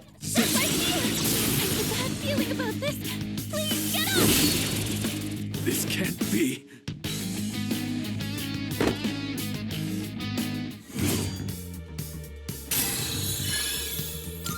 And that's it for Strega. Only one enemy left. The very enemy responsible for the Dark Hour, and the Fall, and everything else that's been talked about. Nyx herself. You... Ryoji-kun. That was my name for a time. I almost miss it. What's going on? I am merely a harbinger of the fall. There is no longer a distinction to be made between Nyx and myself. Henrik, Nyx is attacking! I'm also... Stand by. This is the fight. Victory at all costs. Alright, so despite being a very imposing looking boss, I just attack it the usual way. And I get a critical, and it does almost enough to kill her in one hit. And it brings her to the next phase. Yeah, Nyx is a boss that is, instead of just 1 or 2 really strong phases, she's made up of a whole bunch of really weak phases, and they're all based on the Arcana shadows that you fought during the full moon operations. She even has many of their signature moves. Her first form only has 300 HP, but all her other forms have 1500, except for her death form, which is her final one. Every time you defeat one, Nyx will go into the Arcana is the means by which all is revealed monologue and switch Arcanas, and she'll keep doing this until you get to death. None of her forms have any weaknesses, and she can't be knocked down either, so I say it's best to just attack with whatever your best attack is, and only change things up if she has a form that blocks said attack. Debuffs aren't really helpful here because every time Nyx goes into a new form, her stats reset. Your buffs will last until they wear off, but unfortunately my current party is more focused on debuffing than buffing. I do have plenty of stat increasing items though, and there's also Fuka's Thurgy that can buff all my stats too, so that's helpful. Yukari and Koromaru are mostly sticking to their supportive roles. Yukari heals while Koromaru buffs and debuffs with Masuku Kaja or Revolution or whatever, while Mitsuru alternates between debuffing her defense with Rakunda and attacking with Diamond Dust, while Makoto just spams Brave Blade every turn. With a critical hit at my +1 attack or her -1 defense, Brave Blade does around 1400 damage, which is almost enough to take out each of her forms in one shot. Whenever this happens, I can just have any of my other party members easily finish the job, and in situations where I don't get a critical hit, I usually have a party member with a full Thurgy gauge that can do the job for me. Now, as for Nyx herself, for a final boss, she's actually kind of weak. She mostly uses magic attacks, and without the ability to hit any of my party members' weaknesses, there's not much she can do. Her AI is pretty stupid. I think it's another case where she's programmed to go after party members' weaknesses when she can, but doesn't know when their weaknesses are blocked, because she goes for moves that my party members block a lot. The battle, for the most part, goes fine, until she gets to the Emperor Arcana, where I have a bit of a close call. Unlike her prior Arcana forms, this one actually does have a physical skill, Sweep, which deals severe physical damage to the entire party, and almost all of her forms after this have it too. Right before she uses it the first time, I have Koromaru set up a Revolution, and I immediately regret it, because she gets a critical hit on both Yukari and Mitsuru, killing them in one hit, and then with her extra turn, she goes for Sunder on Koromaru, which is also severe, and it does about half to him. Fortunately, I have a full Thurgy meter, so I take this form out in a single hit with Scarlet Havoc. After this, I start to get back on my feet slowly but surely. In her Hierophant form, she has a passive move that increases everyone's vulnerability to ailments, but everyone has either an armor piece or accessory that blocks all ailments, so it doesn't do anything. She does get a critical on Makoto after this and uses Mudun on Mitsuru. Man, Mitsuru really is just taking all those Muduns, isn't she? But this gets blocked by the Homunculus, so it looks like I still have plenty left. I just hope I don't run out of those and get killed by an unlucky Hama-on. After this, I have Mitsuru revive Yukari, and now we're back in business. Nyx is starting to go for a lot more ailment attacks now, which just get blocked. There's also the occasional sweep or sunder or other physical attack, but unless they're critical, I can just easily shake them off.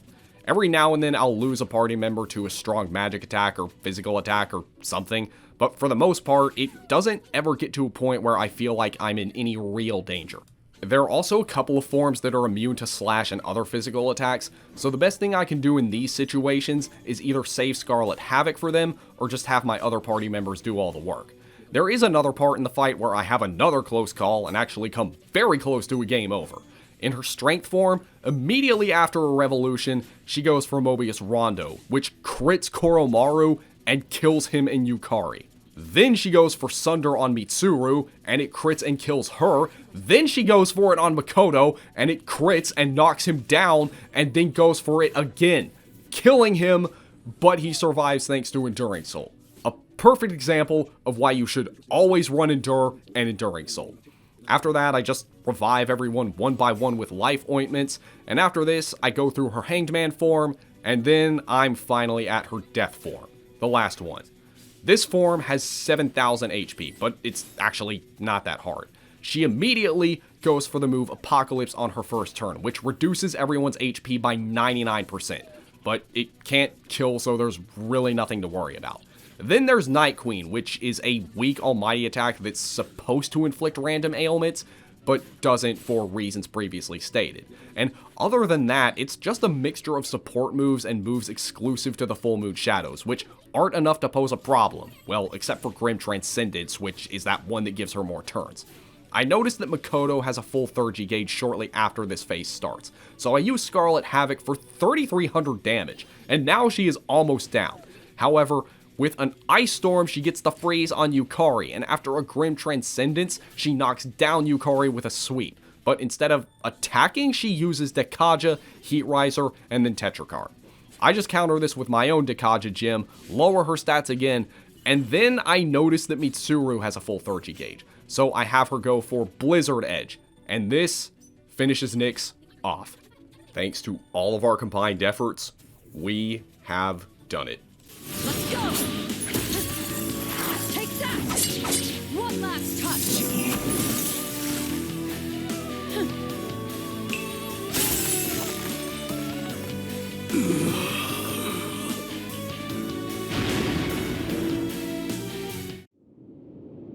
Did we do it?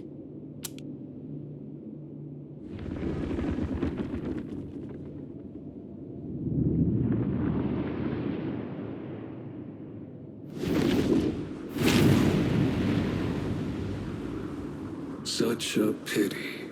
You understand your fate, yet you still fight against it with all your might.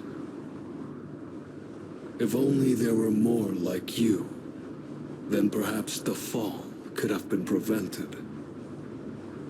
But it's too late now.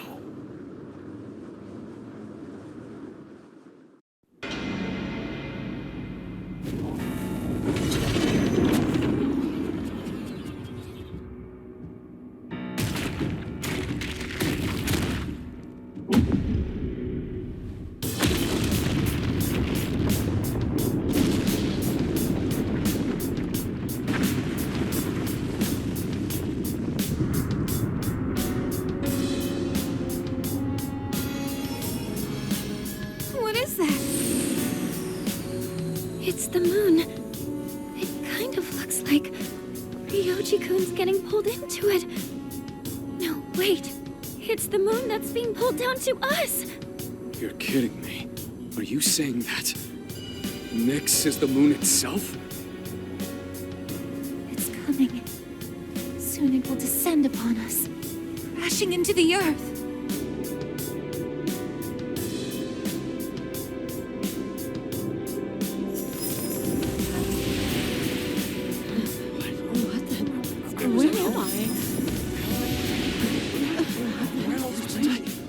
It's finally ending!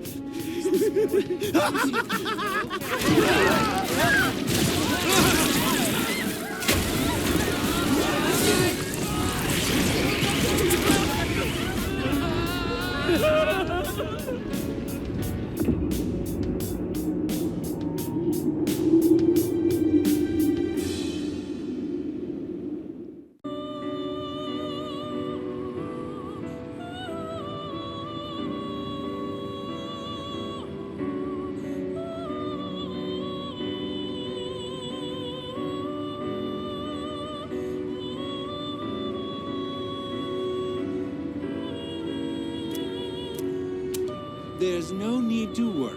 This isn't the afterlife. Do you remember what I once told you? How the strength of your social links will determine your potential. Listen. Can you hear their many voices? Each one's power is faint, yet they all reach out to you. Can you feel them? Close your eyes and listen. Their voices may be faint, but you hear them, don't you? I never dreamed of seeing that card with my own eyes. This is indeed a surprise. Behold, the greatest power that you and I shall unveil. It is the power to bring about a new beginning, or the ultimate end. With this newfound power, it might now be possible. Perhaps you can save those you hold dear from that which cannot be defeated. What you have in your hands is the power of the universe. Nothing is outside the realm of possibility for you now. We will soon reach your destination.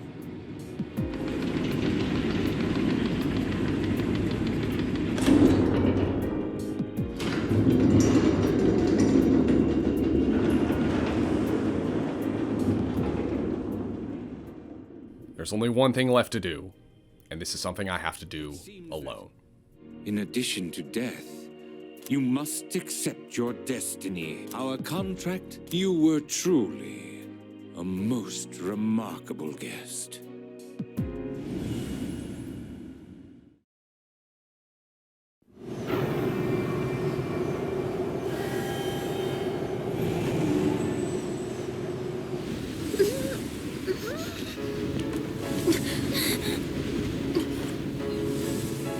How are you even standing right now?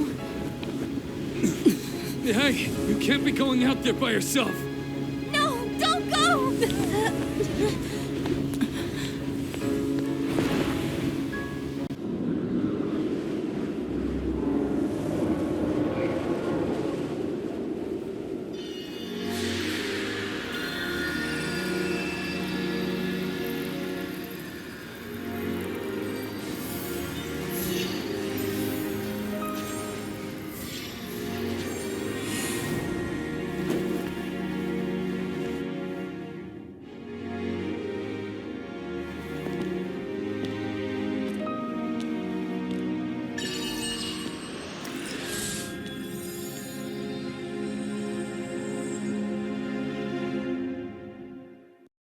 I will.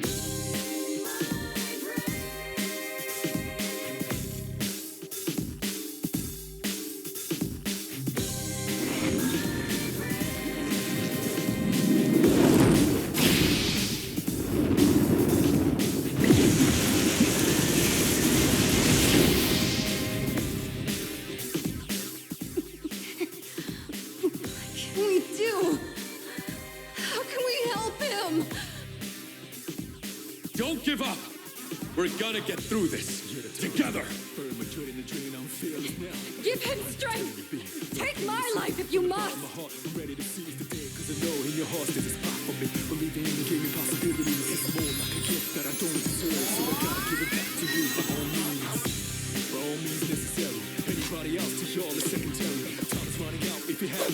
Don't worry, I'm invincible, so legendary. If I fall down, I'm gonna get back up, right back up, man, to where I left off.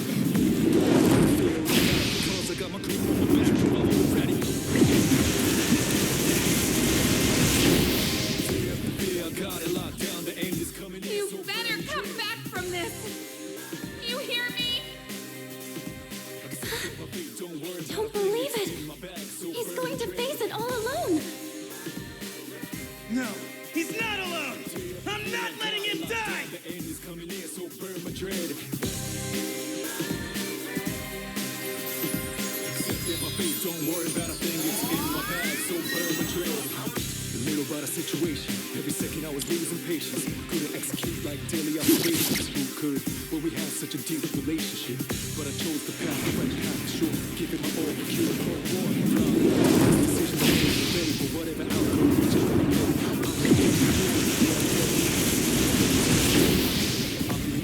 However it's played out, losing it to being how it's laid out. You promised. Is it you? You have to make it back! Ashes all over, but it's okay, kid, it's over. All right, let's do this.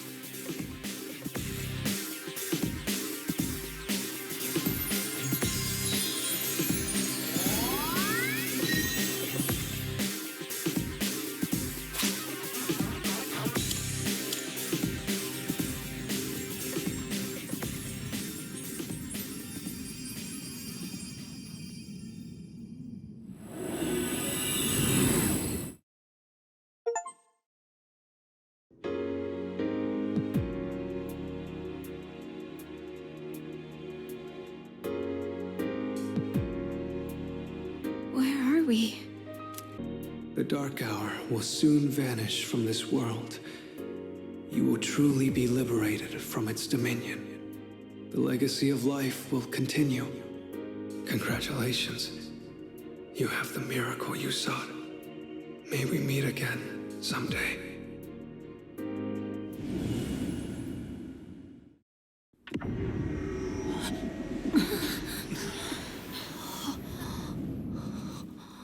Now where... How did we end up back... Hey! Look over there! Whoa, what's up with Tartarus?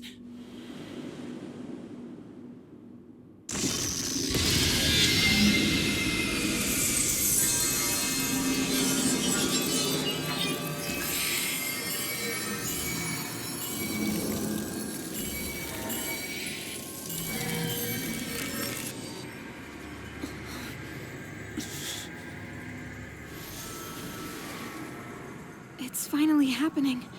Everything's going back to normal. Our job is done.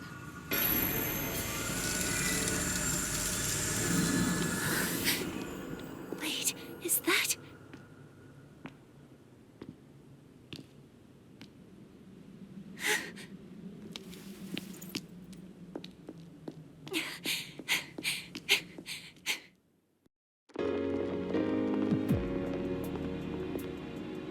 You're back!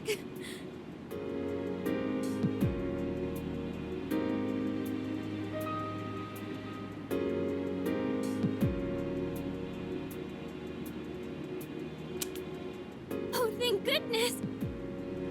You sure took your damn time! Seriously, you were really stringing us along there. You had me going. I was starting to think we'd never see you again. Guys, come on. This isn't the time to be crying. You're crying too, Sonata-san. Finally. And that is it. We did it. We stopped Nyx. We get back down and everyone is so happy that they're crying, including Aigis. After everything we've been through, after all our hard work, we finally stopped Nyx in the Dark Hour. We head back to the dorm, never to return. And then the game skips to March 4th. Things are going as normal, but it looks like everyone has forgotten most of, if not all of what happened, and something just seems off. After class, you can walk around school and check up on the characters from all the social links that you completed during your run, like Tatsu getting back together with his family. You get to meet Akinari's mother. My favorite one, though, is Toriumi finding out that you're Tatsuya. What brought this on? Well, when I was just goofing off one weekend, I met someone. After that, I took a closer look at my life. That person...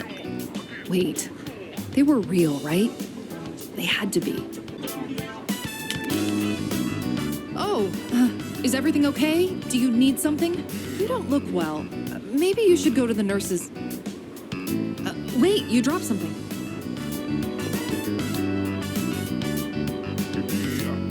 What? Huh? This phone wallpaper. Now, mister. No cell phones at school. I read downward. Love you. My! What a charming confession of love. Did you make this?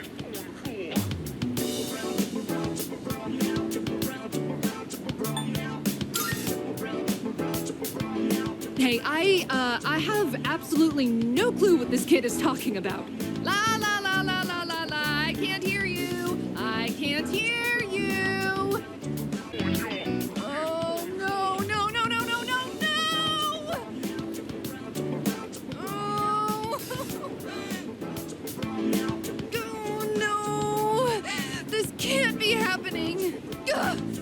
quit this school! I'm leaving! I'm never coming back! Oh, I can't live with this! Just kill me now!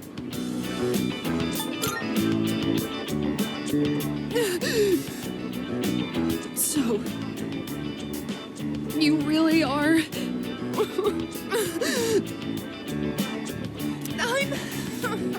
Maya! I'm Maya. It's me, damn it! Why don't you say something? This is so embarrassing! But there was one thing I wanted to say. If we ever met face to face. I was able to turn my life around thanks to you. So, thank you. Wipe that smile off your face, or I'll wipe it off for you with my fists. Anyway, if you don't mind. If you don't mind, maybe we could have dinner? Go to hell with this! The next morning, Aigis shows up at the door and she remembers everything, including a promise that we made where we would meet up on March 5th.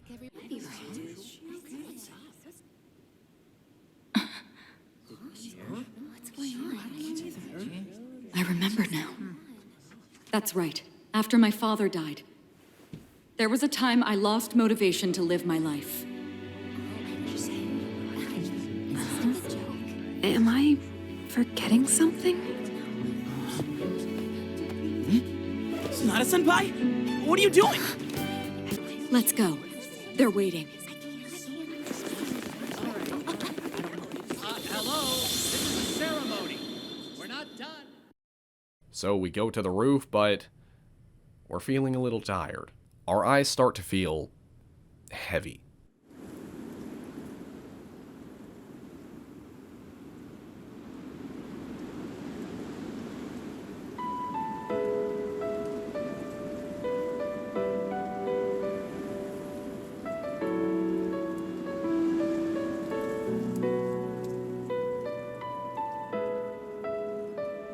The wind. It feels so nice.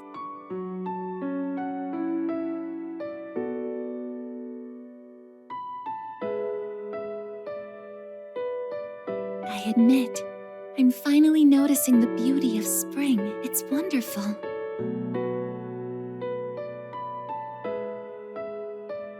And yet, without exception, each and every season will come to an end.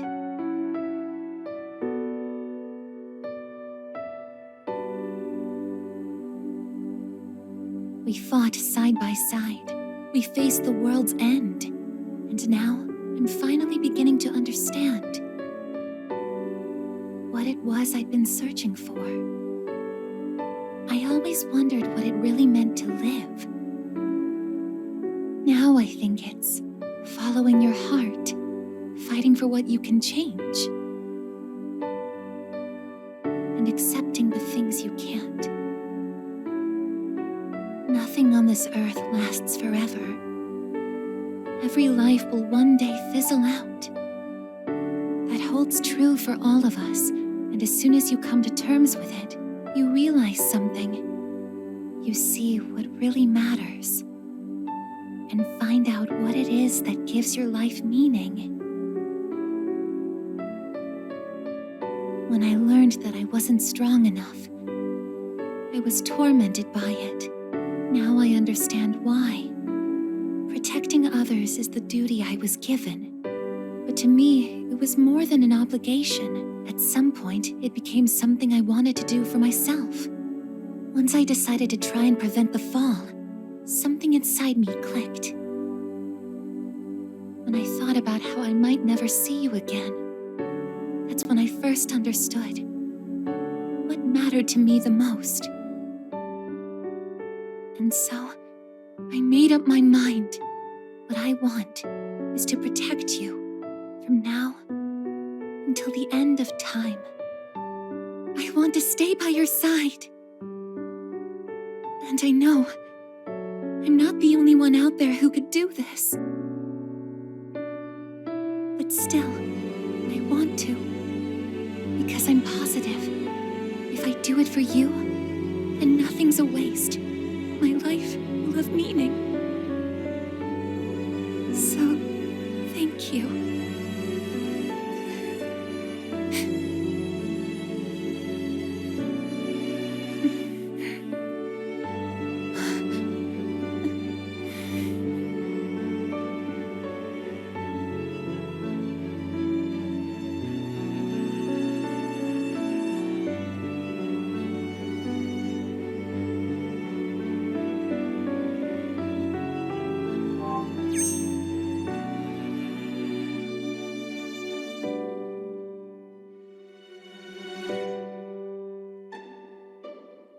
Sorry.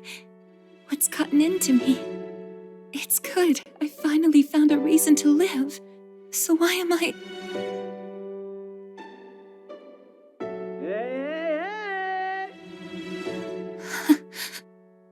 They're here.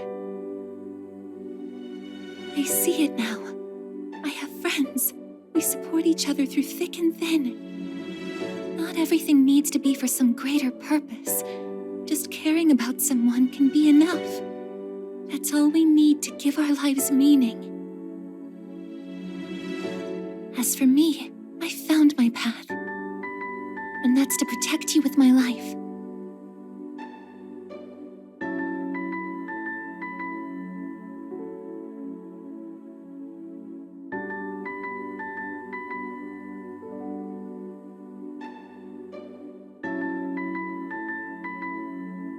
Thank you so much for everything. You must be tired. Go ahead and rest now. I'll be right here. I won't be going anywhere.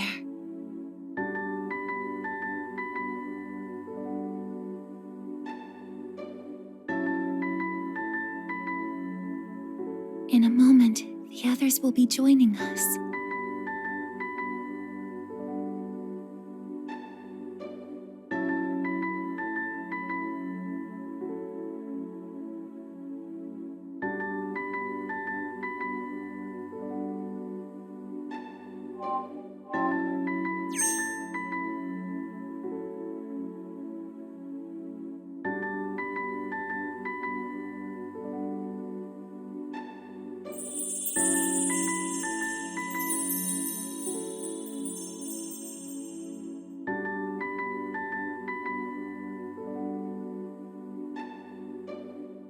It'll be okay. I'm right by your side, here to protect you forevermore.